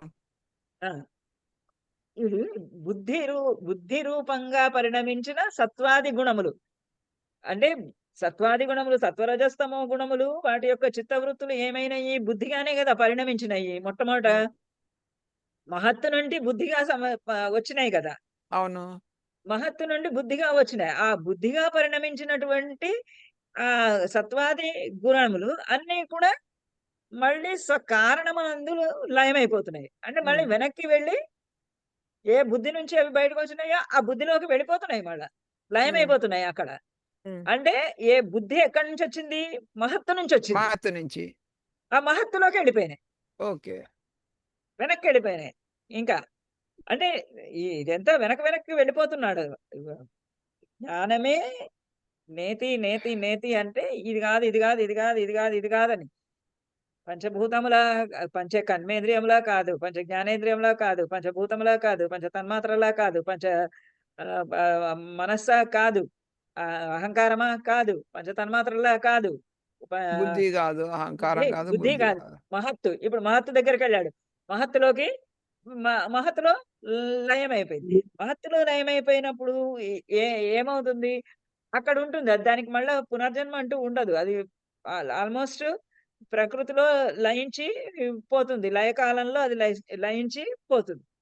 అట్లా స్వకారణమునందు లయింపగలవు. అంటే స్వకారణం అంటే అవి ఎక్కడి నుంచి పుట్టినాయో ఆ కారణంలో, బుద్ధి ఎక్కడి నుంచి అయితే పుట్టిందో ఆ బుద్ధి పుట్టినటువంటి కారణంలో అంటే మహత్తులో లయమైపోతుంది అని. ఈ విధంగా ఇప్పుడు ఎక్కడికి వెళ్ళింది? మహత్తు నుంచి ఇంకా మూల ప్రకృతి, మూలమైనటువంటి ప్రకృతి దగ్గరికి వెళ్తుంటే ఆ విధంగా లయించిన ఈ గుణములు కొండ మీద నుండి పడిన రాళ్ళు మళ్ళీ పైకి కొండ మీద నుండి కింద పడిపోయినటువంటి రాళ్ళు ఏవైతే ఉంటాయో ఆ రాళ్ళు మళ్ళా వెనక్కి ఎట్లా అంటే బుద్ధి దాకా ఉంటే బుద్ధి నుండి ఉన్నవన్నీ మళ్ళీ వెనక్కి రావడానికి కిందకి రావడానికి అవకాశం ఉంది. ఉమ్. కానీ బుద్ధి నుండి మహత్తులోకి ప్రకృతిలోకి ప్రధానంలోకి వెళ్ళిపోయినటువంటి సత్వరజస్తమో గుణములు ఎవరివి? మనవి. మన సత్వరజస్తమో గుణములు మహత్తు ప్రధానంలోనికి వెళ్ళిపోయినవి. అంటే మళ్ళీ అవి వాపస్ మళ్ళీ రావు. ఇక కిందకి రాలేవు. ఎట్లా అంటే కొండ మీద నుండి పడ్డ రాళ్ళు మళ్ళా పైకి వెళ్ళలేవు. కాబట్టి అక్కడ లయమైపోయినటువంటి ఆ బుద్ధి లయమైపోయినటువంటి సత్వరజస్తమో గుణములు అక్కడే ఉండిపోతాయి. అక్కడ మళ్ళీ అవి తిరిగి ఉద్భవించవు. మళ్ళీ పుట్టవు. ఇవన్నీ కూడా ఆత్యంతిక ప్రళయము ఎప్పుడైతే సంభవిస్తుందో అప్పుడు ఆ ఆత్యంతిక ప్రళయము అంటే నిత్యము జరిగేటటువంటి ప్రళయం కాదు. కల్పము ఒక కల్పము 2 కల్పాల్లో జరిగేది కాదు. మొత్తము కల్పమంతా యుగాది ప్రతి యుగమంతంలో కూడా ఒకసారి ఒక ప్రళయం జరుగుతుంది. మళ్ళా అలాంటివి కొన్ని యుగాలు అయిన తర్వాత ఒక ఆత్యంతికమైనటువంటి ప్రళయము సంభవిస్తుంది. అంటే ఇంకా మొత్తము నీళ్ళే ఉంటుంది. నీళ్ళే ఉండి అప్పటి నుంచి మళ్ళా మత్స్యావతారము, కూర్మావతారము అక్కడి నుంచి మొదలవుతాయన్నమాట. అట్లాంటి దానిని ఆత్యంతిక ప్రళయము అంటారు. ఆ ఆత్యంతిక ప్రళయములో కలిసిపోతుంది. ఆత్యంతిక ప్రళయం కలిసేదాకా అది అక్కడే ఉంటుంది. ఇదే విదేహ లయ. విదేహుల యొక్క లయము. అంటే దేహము లేకుండా ఆ సత్వరజస్తమో గుణములు అక్కడ పరమమైనటువంటి లయస్థానంలో ఉంటాయి. అది 7వ. అలా లయమైపోయినటువంటి ఆ బుద్ధి గుణములన్నీ ప్రధానంలో లయమైపోయినటువంటి బుద్ధి గుణాలన్నీ అక్కడే ఉండిపోతాయి. మళ్ళీ అవి కిందకి రావు. కొండపై నుండి రాళ్ళు ఎట్లా అయితే జారిపోయిన రాళ్ళు మళ్ళీ ఎలాగైతే పైకి వెళ్ళలేవో ఆ గుణములన్నీ కూడా మళ్ళీ కింద నుంచి పైకి వెళ్ళలేవు. ఇది ప్రాంత ఆ యోగి యొక్క 7 అంచెల విఖ్యాతి, 7 అంచెల వివేక ఖ్యాతి ప్రజ్ఞ. తస్య ప్రజ్ఞ, అతని యొక్క ప్రజ్ఞ. ఈ 7ంటిని గనక ఆచరణలోకి తెచ్చుకున్నటువంటి యోగికి జ్ఞాననిష్ట సద్యోముక్తదాయిని అవుతుంది. అట్లా ఈ మేడం విధంగా దీనికి కారిక లాంటిది ఏమైనా ఉందా? ఇది మరి టెక్స్ట్ లాగా ఉంది. కారిక గాని శ్లోకం గాని ఉందా? దేనికి? ఈ సప్తధ ప్రజ్ఞకి. మ్మ్. అంటే నేను మా బుక్ లో చూసిన టెక్స్ట్ ఇచ్చాడు. మా బుక్ లో టెక్స్ట్ ఇచ్చాడు. అవును. ఇది నేను చూసిన 2-3 బుక్స్ లో కూడా లేదు. ఒక బుక్ లో కొంచెం స్టెప్ బై స్టెప్ లాగా 1, 2, 3, 4 అని రాశాడని అవి కొంచెం కాపీ చేశాను. కానీ అందులో కూడా కొన్ని తప్పులు ఉన్నాయి, దిద్దాలి. మహోదయ్, ఇది మా టెక్స్ట్ బుక్ లో ఎలా ఇచ్చారంటే 2 విధాలుగా ఇచ్చారు. ఫస్ట్ 4 పాయింట్స్ కార్య విముక్తి అని ఇచ్చారు. ఇవి ప్రయత్న సాధనాలతో కూడుకున్నవి కాబట్టి. తర్వాత 3 ఏవైతే అంటే ప్రధానంలో లయమైపోయే స్థితులు ఉంటాయో అవి చిత్త విముక్తి అని ఇచ్చారు మహోదయ్. అలా అవును. 2గా డివైడ్ చేశారు. ఫస్ట్ 4 కార్య విముక్తి, లాస్ట్ 3 చిత్త విముక్తి అని ఇచ్చారు. కర్తవ్య సమాప్తి అన్నాడు కొన్ని పుస్తకాలు. కరెక్ట్. కర్తవ్య సమాప్తి అన్నాడు. అదే జీవన్ ముక్తి అన్నారు కొన్ని పుస్తకాల్లో. ఇది కార్యముక్తినే జీవన్ముక్తి అంటారమ్మా. అంటే మొదటి 4 కార్య విముక్తి. అవును. అంటే కార్యాలు కదా. ఉమ్. దుఃఖము అని తెలుసుకున్నాను. ఇంకా తెలుసుకోవాల్సింది లేదు. ఇది అనుభవం ఏం లేదు. పొందాను. ఇంకా అన్ని దుఃఖాలన్నీ సంసారానికి కావాల్సిన హేతువులన్నీ కూడా క్షీణించిపోయినాయి. ఇంకా క్షీణించాల్సినవి లేవు. దీనికి కారణం అంతా కూడా అవిద్య, సకామ కర్మ అవి కూడా పొంతంగా నశించిపోయినాయి. ఇంకా మోక్షపరమైనటువంటి అసంప్రజ్ఞాత సమాధి సిద్ధించింది. కాబట్టి ఇంకా నాకు పురుషార్థంలో తెలుసుకోవాల్సింది ఏది కూడా లేదు అని ఇవన్నీ కార్యాలు, పనులు రజోగుణంతో అవన్నీ కూడా జ్ఞానం వల్ల ఇవన్నీ తొలగించుకున్నాను. తొలగించుకొని ఇటువంటి జ్ఞానం నాకు నేను పొంది ఉన్నాను. ఇక్కడ ఇవన్నీ. ఇక్కడి నుంచి వచ్చినవి ఏమిటంటే కర్తవ్యం. కర్తవ్యం ఏంటి? నా బుద్ధి ఇక బుద్ధి యొక్క అధికారం ఇంకా సమాప్తమైంది గదా! ఇక నేను నా భోగాపవర్గాలన్నీ కూడా అపవర్గం కూడా సమాప్తమైపోయింది 4వ దాంట్లో. అపవర్గం కూడా సమాప్తమైంది. కాబట్టి ఇంక నాకు శుద్ధ ఆహ్, ఈ నాకింకా కావలసింది ఏది లేదు. ఇక కర్తవ్యం నేను చేయవలసింది ఇంకా ఏమీ లేదు అనే కర్తవ్యం. జీవన్ముక్తి అక్కడ వదిలేసాడు. అయిపోయింది అంతా. ఈవెన్ మోక్షం కూడా వదిలేసేసాడు. అయిపోయింది అక్కడితోటి. అందుచేత దాన్ని జీవన్ముక్తి లేదా కర్తవ్య ముక్తి అన్నాడు. ఆ తర్వాత ఏమన్నాడు? ఇలా బుద్ధి రూపంగా పరిణమించినటువంటి సత్వాది గుణములు మళ్ళీ అన్నీ వెళ్ళి ప్రకృతిలో లయమైపోయినాయి. నేను చేసేదేముంది? అన్నీ వెనక్కి వెళ్ళిపోతున్నాయి. కర్తవ్యము ముందు కిందకి దిగటం లేదు. పైకి ఎక్కుతున్నాయి. పైకి వెళ్ళిపోతున్నాయి. వెళ్ళిపోయి అక్కడే నాకు పురుషార్థం పరిసమాప్తం అయిపోయింది కదా! పురుషార్థమే పురుషుని యొక్క ఖ్యాతి పొందడానికి కావాల్సినటువంటి మోక్షోపాయం కావాల్సింది ఆల్రెడీ వచ్చేసింది. మోక్షోపాయం పొందేశాను నేను. ఇంక నాకు పొందవలసినది ఏది లేదు. లేదు కాబట్టి నేను నాకు చెయ్యవలసినది ఏమీ లేదు. చెయ్యవలసినది ఏమీ లేక నేను వెళ్ళి అక్కడ లయమైపోయి కూర్చొని ఉన్నాను. నేను లయమైపోయి ఉన్నందువల్ల నాకింకేది ప్రయోజనము ఏది లేకపోయినందువల్ల నేనక్కడ అందులో అక్కడ లీనమైపోయి ఉన్నటువంటి నా సత్వరజస్తమో గుణములు ఏవైతే ఉన్నాయో అవక్కడే అలానే ఉంటాయి. ఎప్పటిదాకా? ఆత్యంతిక ప్రళయం సిద్ధించే వరకు అక్కడే కూర్చుంటాయి. నేను చేసే పనేం లేదు. ఎందుకంటే అవి వెనక్కి తిరిగి రావు. ఇప్పుడు అది చెప్పాం కదా! కొండ మీద నుంచి కింద పడ్డ రాళ్ళు మళ్ళీ పైకెక్కలేవని. అంటే ఇంక నేను చేయవలసింది ఏం లేదు. అయిపోయింది. ఇది కొండ మీద నుంచి కింద పడ్డ రాళ్ళన్నారు. మనమేమో చెప్తున్నది కింద నుంచి పైకి చెప్తున్నాం. అది జ్ఞాననిష్ట వచ్చేసింది. సద్యోముక్తి జరిగింది అని రాశాడు. సద్యోముక్తి మహోదయ కలిగింది. విదేహ కైవల్యావస్థ అనంటే శరీరాతీత కైవల్యము అని. విదేహము అంటే శరీరం వాళ్ళకి లేకుండా పాంచభౌతికమైనటువంటి శరీరం ఉండదు. కానీ సూక్ష్మ తన్మాత్రల్లో ఉంటుంది. ఆ సూక్ష్మ తన్మాత్రల యొక్క స్థితిని కూడా దాటాడు ఈ యోగి. సప్తదా ప్రాంత ప్రజ్ఞ ఉన్నటువంటి యోగి, సప్తదా ప్రాంత భూమి కలిగినటువంటి యోగి ఎవడైతే ఉన్నాడో వాడు అది కూడా దాటాడు. సూక్ష్మ రూపంలో ఉంటుంది కాబట్టి మీరు అక్కడ సూక్ష్మ రూపంలోది కూడా వదులుకోండి అని చాలా గట్టిగా చెప్పాడు. సూక్ష్మ తన్మాత్రల నుంచి కూడా దాన్ని త్యజించండి అని. అవిద్య ద్వారా దానిని అవిద్య నిర్మూలనం ద్వారా వాటిని తొలగించండి. విశేష అవిశేష లింగ మాత్రాలింగాని గుణపర్వాణి అవన్నీ కూడా వదిలివేయవలసినవే అన్నాడు.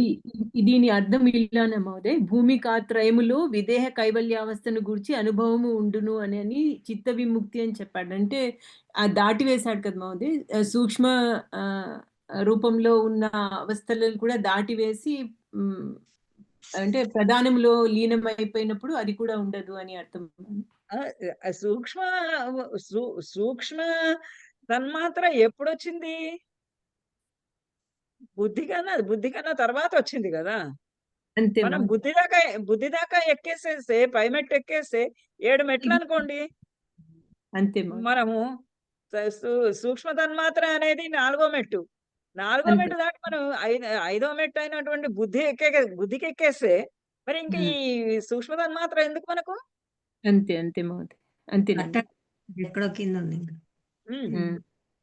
మనం ఇంకా పైకి వెడుతూ ఉన్నాము. పైకి వెడుతూ ఉన్నప్పుడు కిందవన్నీ ఇంకా వదిలేస్తున్నాము. ఇక్కడ నా దగ్గర ఉన్న పుస్తకంలో ఎంత చక్కటి వాక్యం ఉంటుంది. అకల్యాణమగు బుద్ధిని పరిత్యజించినందువల్ల కళ్యాణ స్వరూపుడుగా అవుతున్నాడు. ఇది రాసుకుంటా. ఏ- ఈ 7 విధములైన ప్రాంత భూమికలు గల ప్రజ్ఞను పొందిన పురుషుడు కుశలుడు అని చెప్పబడుతున్నాడు. అకల్యాణమగు బుద్ధిని పరిత్యజించిన వాడు కళ్యాణ స్వరూపుడు. ఈ విధముగా జీవన్ముక్తుని లక్షణము ఈ సూత్రంలో చెప్పబడింది. ఆ బుద్ధిలో ఉంటే మళ్ళా బుద్ధి నుంచి మళ్ళా వచ్చేస్తాడు వచ్చేయడానికి అవకాశం. సూక్ష్మ తన్మాత్రలోకి వచ్చి సూక్ష్మ తన్మాత్రలలో నుంచి బుద్ధిలో నుంచి అహంకారంలోకి వచ్చి అహంకారంలో నుంచి సూక్ష్మ తన్మాత్రలలోకి వచ్చి సూక్ష్మ తన్మాత్రలలో నుంచి ఇంకా పంచభూతాల్లోకి వచ్చి పంచ కర్మేంద్రియాలు జ్ఞానేంద్రియాలు మనసు ఇవన్నిటికి వచ్చేయచ్చు. కానీ మళ్ళీ అందుకనే బుద్ధి అనేది చాలా ఇంపార్టెంట్. అది ఆ బుద్ధి ఎటువంటిది అంటే గోడ మీద నించొని ఉంటుంది. ఆ గోడ మీద పిల్లిలాగా గోడ మీద నించొని ఉంటుంది. ఆ బుద్ధిని నువ్వు ఇటు అపవర్గం వైపు పంపిస్తావా, ఇటు భోగం వైపు పంపిస్తావా, నిశ్చయాత్మకమైనది బుద్ధి. అదే మళ్ళీ సంసార చక్రంలో అన్నా పడేస్తుంది, లేకపోతే సంసార మోక్షాలు చక్రంలో అన్నా పడేస్తుంది, లేదా కన్నా తీసుకుపోతుంది. రెండిటికి ఏదైనా చేస్తుంది. యూజ్ చేస్తుంది అది. చేస్తుంది. ఓకే, ఉందామా మరి? ఓకే చాలా మేడం. ధన్యవాదాలు మహోదయ్. ధన్యవాదాలు మహోదయ్. ధన్యవాదాలు మహోదయ్. చాలా ధన్యవాదాలు. ఇప్పుడు ఎన్నదైంది? 28. 27 మేడం 27 మేడం. 27. మేడం ఇప్పుడు ఒక స్టేట్మెంట్ చెప్పారు కదా మీరు, ఒక స్టేట్మెంట్ లో అకల్యాణమైన బుద్ధిని పరిత్యజించి కదా, పరిత్యజించి కళ్యాణ స్వరూపుడు ఏమని చెప్పారు మేడం? చెప్పండి మేడం. ఈ 7 విధములైన ప్రాంత భూమికలు గల ప్రజ్ఞను పొందిన, ప్రజ్ఞ అంటే జ్ఞానము పొందిన పురుషుడు కుశలుడు అని చెప్పబడుచున్నాడు.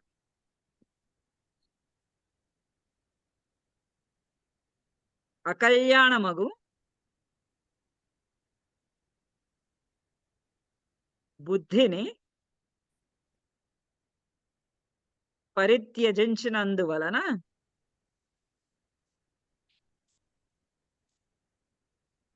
అతడు కళ్యాణ స్వరూపుడు. ఒకసారి రిపీట్ చేస్తారా మహోదయ్? అకల్యాణమగు ముందరి నుంచి అండి. ఈ 7 విధములైన ప్రాంత భూమికలు గల ప్రజ్ఞ బాబోయ్, అంత ముందుకా? అంటే ప్రాంత ఒక సెంటెన్స్ సారీ.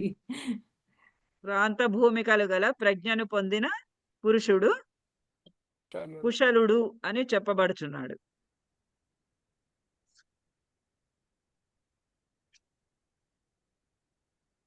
అకల్యాణమగు బుద్ధిని పరిత్యజించినందువలన అతడు కళ్యాణ స్వరూపుడు.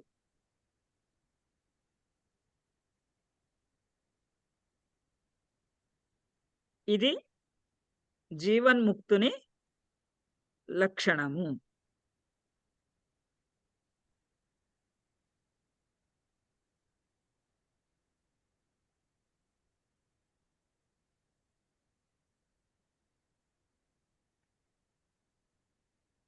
మేడం ఒక్క వర్డ్ మిస్ చేయండి మేడం.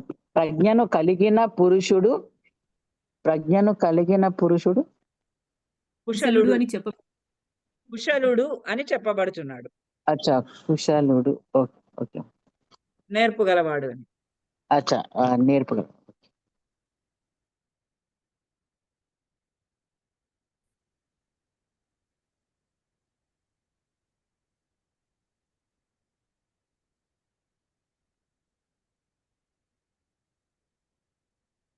అంటే ఈ జన్మలో జీవన్ముక్తుడుగా అతను ఉన్నా కూడా ప్రారబ్ధ కర్మలు అంటే పూర్వజన్మలో చేసినటువంటి కర్మలు ఏవైతే ఉన్నాయో వాటిని తీసుకునే కదా ఈ జన్మలో పుడతాడు. సంస్కార వాసన కదా ఇంకా. ఆ పూర్వజన్మలో చేసినటువంటి కర్మలన్నీ కూడా అనుభవించాలి అతడు. అవన్నీ అలాగైతే మరి అవన్నీ సంచిత అవన్నిటినీ కర్మ ఏమవుతున్నాడు? నశింపజేసుకోవాలి. ఈ అలాగైతే మరి జన్మలో సంచిత కర్మలు చేసినటువంటి ఏమవుతుంది? కర్మల వల్ల జీవన్ముక్తుడు. కానీ కర్మావశేషాలు కొద్దిగా ఉంటాయి కదా, ఆ కర్మలన్నింటినీ పోగొట్టుకొని ఆత్యంతిక కైవల్యాన్ని పొందుతున్నాడు. ఇప్పుడు ప్రారంధాన్ని అనుభవించాల్సిందే కదా, అయితే మరి అంతే. సంచితం దానికి ఏమవుతుంది? సంచితం దాని సంచితం లేదు కదా అతనికి, బీజాన్ని సంచితం దగ్ధం లేదు. అందుకనే చెప్పాడు కదా, ఈ జన్మలో చేసుకోండి అంటున్నాడు. హేయం దుఃఖం అనాగతం అని చెప్పింది అదే. మరి సంచితం చేసుకోకండి. వచ్చే రాబోయే దుఃఖము వదిలివేయదగింది.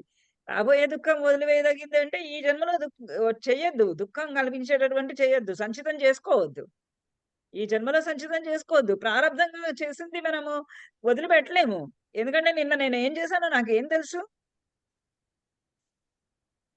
ఇవాళ రోజున నాకు జ్ఞానం వచ్చింది, జ్ఞానం తెలిసింది, అవిద్య ఏంటో తెలిసింది, క్లిష్టాక్లిష్ట కర్మలేవో తెలిసినాయి, క్లిష్టములు తెలిసినాయి. క్లిష్టములు వదిలేస్తున్నాను, అక్లిష్టములు తీసుకుంటుంటే అక్లిష్టముల వలన కూడా క్లిష్టాలన్నీ ఆటోమేటిక్ గా తొలగిపోతాయి.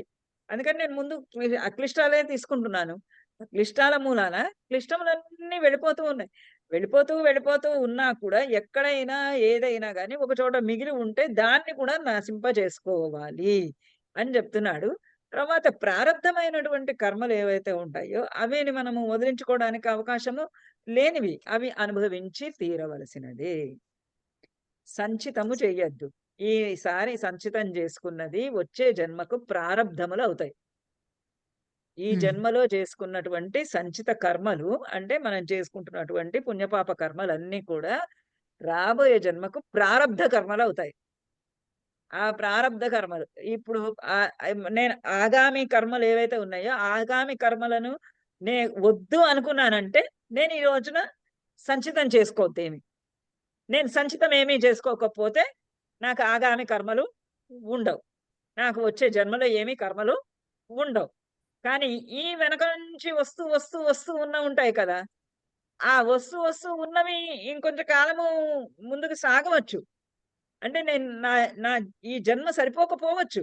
నేను పూర్వం చేసినటువంటి అనేకమైనటువంటి పాపకర్మలు పుణ్యకర్మలు అవన్నిటికీ ఈ ఒక్క జన్మ సరిపోకపోవచ్చు అవి పూర్తి చేసుకోవడానికి. అందువల్ల నేను సంచితం చేసుకోలేదు కాబట్టి నా దగ్గర ఇంకా ఈ జన్మకి లేదు, రాబోయే జన్మకి లేవు.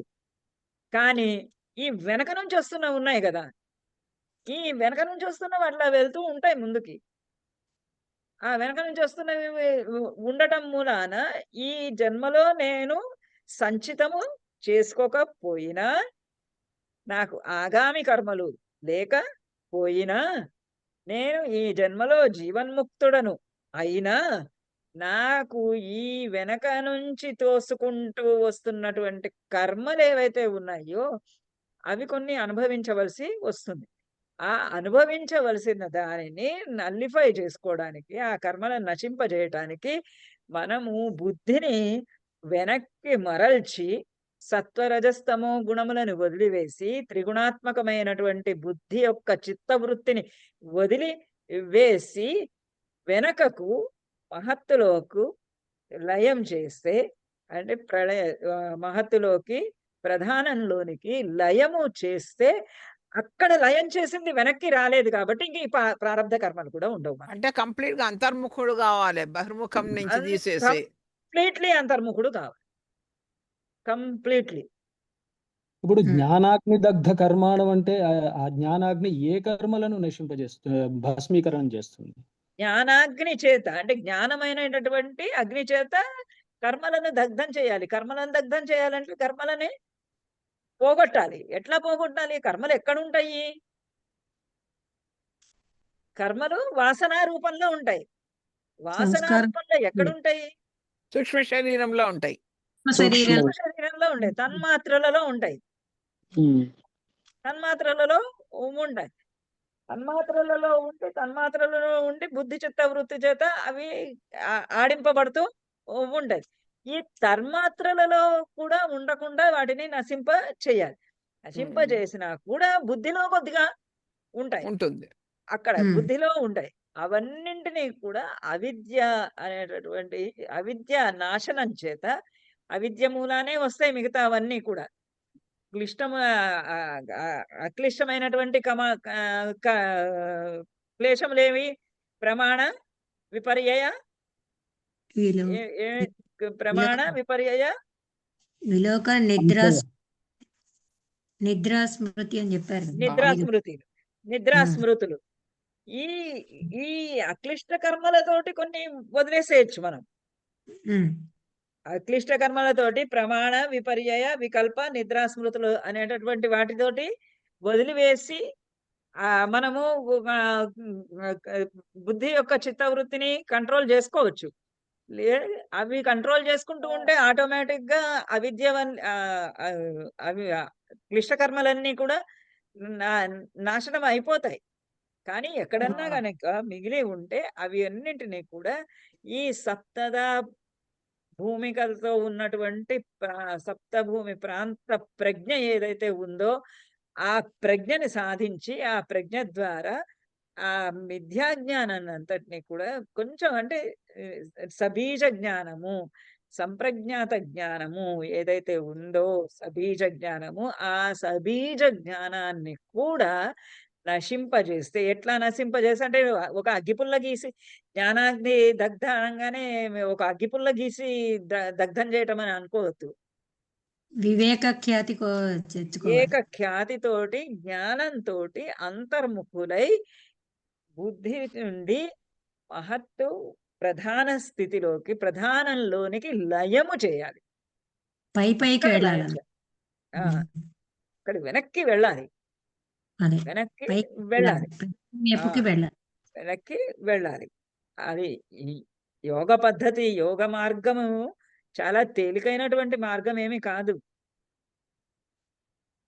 యోగ మార్గము తేలికైనటువంటి మార్గం కాదు. అందుకనే భగవంతుడు భగవద్గీతలో ఏం చెప్పాడంటే, నువ్వు ఒకటే చేసుకొని ఆయన కర్మణ్యేవ అధికారస్తే మా ఫలేషు కదాచన నా అహం కర్త అనుకుంటూ చేసుకోపో అన్నాడు. అది కాకపోతే కర్మఫల త్యాగం చేసేసాయి, నాకు సమర్పించేసాయి అన్నీ అంతా. అన్నీ ఇచ్చేసేయమన్నాడు, అన్నీ నాకే ఇచ్చేసేయమన్నాడు. అన్నీ నేనే చూసుకుంటాను, నాకు ఇచ్చేసేయి, నువ్వు ఒక నిమిత్త మాత్రుడివి అని తెలుసుకో అన్నాడు. అది చాలా తేలిక, ఈజీ అయినటువంటి విషయం.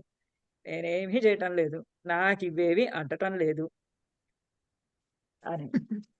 చిన్నప్పటి నుంచి నీ మరి చదువు అట్లాంటప్పుడు మహోదయ్ నా వేదాధ్యయనము అవన్నీ చేసినా కూడా దర్శనం కాదు అంటాడు కదా మేడం. వేదాధ్యయనం కూడా పనికిరాదని చెప్పాడు కదా. ఆ, ఇప్పుడు యోగాలో కూడా చెప్పాడు, వేదాధ్యయనము ఇవన్నిటి వల్ల అనుకుంటున్నారేమో అదంతా కూడా ఏమీ లేదన్నాడు. అందులో అసలు వేదంలోనే మొదటే నివృత్తి ప్రవృత్తి రెండున్నాయి కదా. ఉమ్, ప్రవృత్తి సకామ కర్మ, ఇప్పుడు ఇందులో కూడా చెప్పాడు కదా, అవిద్య సకామ కర్మ అని. ఉమ్. మూడవది దుఃఖానికి కారణాలైనటువంటి అవిద్య సకామ కర్మ, ఆ, అవన్నీ కూడా పూర్తిగా నశించిపోయినాయి. నాకు ఆ జ్ఞానం రాగానే, ఆ జ్ఞానం వల్ల ఏమైంది, అవిద్య నశించింది, సకామ కర్మ కూడా నశించింది. వేదాధ్యయనము, వైదిక కర్మలు, యజ్ఞయాగాదులు అవన్నీ ఇవన్నీ సకామ కర్మలే కదా మేడం. అవన్నీ సకామ కర్మలే కదా, అవన్నీ కూడా నశించిపోయినాయి. అదే జ్యోతిష్టోమాది కర్మలని సకామ కర్మలు కావాలని అనుకుని చేయటం, మోక్షం కావాలని ఆ ఈ నశించేసుకోవాలి మనం. అవన్నీ నశించినాయి. ఉమ్. అసలు ఏది కావాలనే కోరిక లేదు. ఇక్కడ 4వ దాంట్లో ఇంకా చెప్పాడు కదా, దుఃఖహాన రూపమైన మోక్ష ఫలము. ఈ ఉమ్. మోక్ష ఫలం కూడా వదిలేశాడు. ఉమ్, దుఃఖ కారణమైనటువంటి మోక్ష ఫలాన్ని కూడా వదిలేసి, ఇక తెలుసుకోవాల్సినటువంటి పురుషార్థాలు ఏంటి, ధర్మార్థ కామ మోక్షాలు. ఒక మోక్షాలు. మోక్షం కూడా లేదు, ఉమ్. మోక్షాన్ని గురించినటువంటి ఆలోచన కూడా లేదు. ఉమ్, మోక్షం కూడా వదిలేశాను. వదిలేసి బుద్ధి, నా బుద్ధి భోగమోక్షములు, భోగాపవర్గాలను కూడా పూర్తి చేసేసుకుంది. అది ఆ భోగము అక్కర్లేదు దానికి, అపవర్గము అక్కర్లేదు దానికి. ఉమ్. భోగం ఈ అక్కర్లేదు, ఏడు అపవర్గం అక్కర్లేదు, రెండు వదిలేసి. ఇప్పుడు ఈ ఏడు మెట్లు ఎక్కుతూ మనం పైకి వెళ్ళిపోయాము. కానీ ఆ స్థితి ఆ. రావడం చాలా చాలా కష్టం కదా మేడం. దానికోసమే కదా చాలా అభ్యాసం కష్టం. అనేది శారద గారు. ఆ? దానికోసమే ఆ, కదా అభ్యాసం అనేది. ఇంత చదివినా కూడా పరీక్ష అంటే మళ్ళీ చూడండి ఎలా అయిపోతుంది. అదే పెద్ద మాయ.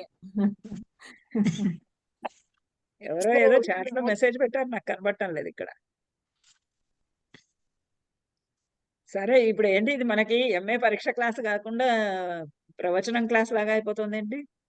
లేదమ్మా చాలా బాగుంది మహోదయ్. ఇది యోగదర్శనం ఇంపార్టెంటే కదా మేడం, అంటే లైఫ్ లోపల ఎగ్జామ్ ఏమో కానీ ఇది ఇంపార్టెంట్ కదా. మళ్ళీ పునరాలోచన చేయించారమ్మా, దానివల్ల చాలా రిపీట్ అయ్యేటప్పుడు మాకు వెనకవన్నీ గుర్తు వస్తున్నాయి. లేకపోతే మీరు చెప్పినవి మర్చిపోయాము అసైన్మెంట్లు రాసుకుంటూ. ఇప్పుడు మళ్ళీ గుర్తు వస్తున్నాయి. అసైన్మెంట్స్ లో ఉన్నవన్నీ వచ్చేసినాయా? ఇంకా రాలేదేమో కదా, ఒక అష్టాంగ మార్గం ఉన్నట్టుంది అసైన్మెంట్ ది. అది ఉంది, అవును. యమ యోగంలో నియమాలు ఉన్నాయి మేడం, ఇంకా యమ అష్టాంగం నియమాలు. ఉంది. ఏమిచ్చారు ఏమిచ్చారు మీకు దాంట్లో? చిన్న మార్గం ఇచ్చాడు యోగంలో. వేదాంత సారంలోనేమో వివిధ మతాల ఆత్మతత్వం ఏమిటి అని ఇచ్చారు. అధికారి ఇవంతా ఒక ఎవరు, ఎత్తు తర్వాత మహోదయ్. సూక్ష్మ శరీరం వర్ణయత, తర్వాత ఇది వివిధ మతాల ప్రకారం ఆత్మ అంటే ఏమిటి అనేది. యోగంలో పంచవృత్తులు పంచక్లేశాలు ఇచ్చారమ్మా, 2 ఇప్పుడు ప్రశ్నలు. నెక్స్ట్ క్లాస్ లో 90% ఇది అయిపోతుంది యోగా. పెద్ద ప్రశ్న ఇచ్చారు, ఎస్ఏ ప్రశ్న. ఇది ఇందులో ఈ సప్తదా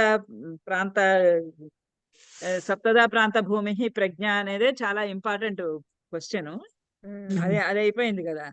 ఇంకా ఇవన్నీ యమ నియమ ఆసన ప్రాణాయామ ప్రత్యాహార ఇవన్నీ కొంచెం ఈజీవే. ఇవన్నీ తొందరగానే అయిపోతాయి, ఎందుకంటే మీరు ఇవి కొంచెం విని కూడా ఉన్నారు. ఇప్పుడు కొన్ని ఇట్లాంటివి మరీ చిన్నవి, సంతోషాద్ అనుత్తమ సుఖలాభ, స్థిర సుఖమాసనం, ఇలాంటివన్నీ పెద్ద ఎక్కువ టైం తీసుకోదు కదా,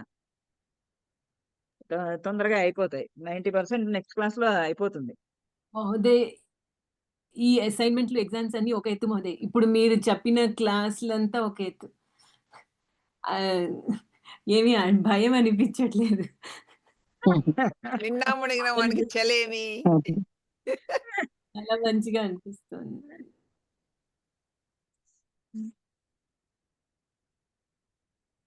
టెన్షన్ పడకూడదు అనే ఒక గోల్లోకి వచ్చేసాం. అంత టెన్షన్ పడకుండా హాయిగా నెమ్మదిగా ఉండాలి అని, అంతే. అది పరీక్షలు అంతే దగ్గరకు మేడం, వచ్చినప్పుడు అంతే తెలుస్తుంది మేడం. జ్యోతి, ఇప్పుడు కాదు. అసలు స్వరూపం బయటపడుతుంది, అసలు స్వరూపం అప్పుడు బయటపడుతుంది. ఇప్పటికి ఇలా వింటే బాగుంది. ఓకే మేడం, ధన్యవాదాలు ధన్యవాదాలు మహోదయ్. ఆయనేమో మరి పోస్ట్పోన్ చేస్తున్నారు, ఇప్పుడు చెప్తాను, అప్పుడు చెప్తాను, అప్పుడు చెప్తాను, ఇప్పుడు చెప్తానని. ఏమో సాటర్డే నుంచి మొదలు పెడతామన్నారు. ఇవాళ కదా, ఇవాళ ఏమో ఇవాళ రాత్రి 8:30కి అన్నారు కదా. అవును. మీరు మాట్లాడారని చెప్పారు అరుణ్ కుమార్ గారు. నేను మాట్లాడాను. నేను మాట్లాడితే మొన్న మొదలు పెడుతున్నాను అన్నాడు ఆయన. లేదు, నిన్న అమావాస్య ఉందని చెప్పి ఈ రోజు మొదలు పెడతామన్నారంట మేడం. మొదలు పెడుతున్నారని గ్రూప్ కాల్ ఇచ్చి చెప్పారమ్మా. లింక్ ఇస్తారు కదా మేడం ఇవాళ, మళ్ళీ రాత్రి 8:30కి లింక్ అయితే వస్తుంది కదా మేడం. చూసా, ఇవాళ ఆయన మొదలు పెడతారేమో. మీ లింకే కదమ్మా, ఇప్పుడు మనం వచ్చే లింకే కదా. ఏమో పెడతా అని చెప్పినారు ఆయన, లింక్ మరి ఏ లింక్ చెప్తారా? ఓకే, అరుణ్ కుమార్ పెడతారే. అలాగే చెప్పినారండి. ఓకే, అలాగే. మరి ఉందా. ధన్యవాదాలు. ధన్యవాదాలు మోదీ. చాలా బాగుంది ఈరోజు క్లాసు. చాలా మీ ప్రతిరోజు బాగుంది. మీ ఎక్స్పీరియన్స్ అంతా మీ ఎక్స్పీరియన్స్ తో చెప్పే అంతా నిజంగా ఎలా ఉందంటే తన్మయత్వంగా ఉందమ్మా. నేను యోగ దర్శనము నేను చదువుకున్నాను, కానీ నేను ఇంతవరకు ఎప్పుడు పాఠం చెప్పలేదు. మొదటిసారి మీకే పాఠం చెప్తున్నాను. నేను చదువుకున్నాను, చదవడం మాత్రం చదువుకున్నాను. వివేకానంద అది చదివాను, కానీ యోగ దర్శనం పుస్తకం పెద్దది ఉంది, అప్పుడప్పుడు తీస్తాను, రెండు సూత్రాలు చదువుతాను, పెట్టేస్తూ ఉంటాను. కానీ పాఠంగా చెప్పడం మాత్రం మొదటిసారే మీరు అంత ఆకలింపు చేసుకోగలిగారంటే ఇంకొక చాలా బాగుంది. అసలు తిరుగు ఉండదు ఇంకా మీకు. ఓకే, ధన్యవాదాలు. మీ అందరి ప్రేమనే. లేదమ్మా, అందరికి మొదటే చెప్పారు మనం వెళదాం వాణి భగిని గారి దగ్గరికి, అప్పుడు గానీ మనకి పూర్తిగా అర్థం కావేమి అని. అందరు పాప మా వాళ్ళు వచ్చేసారు అప్పుడు. ఓకే. అలాగే. ధన్యవాదాలు. నమస్కారం. ధన్యవాదాలు. ధన్యవాదాలు.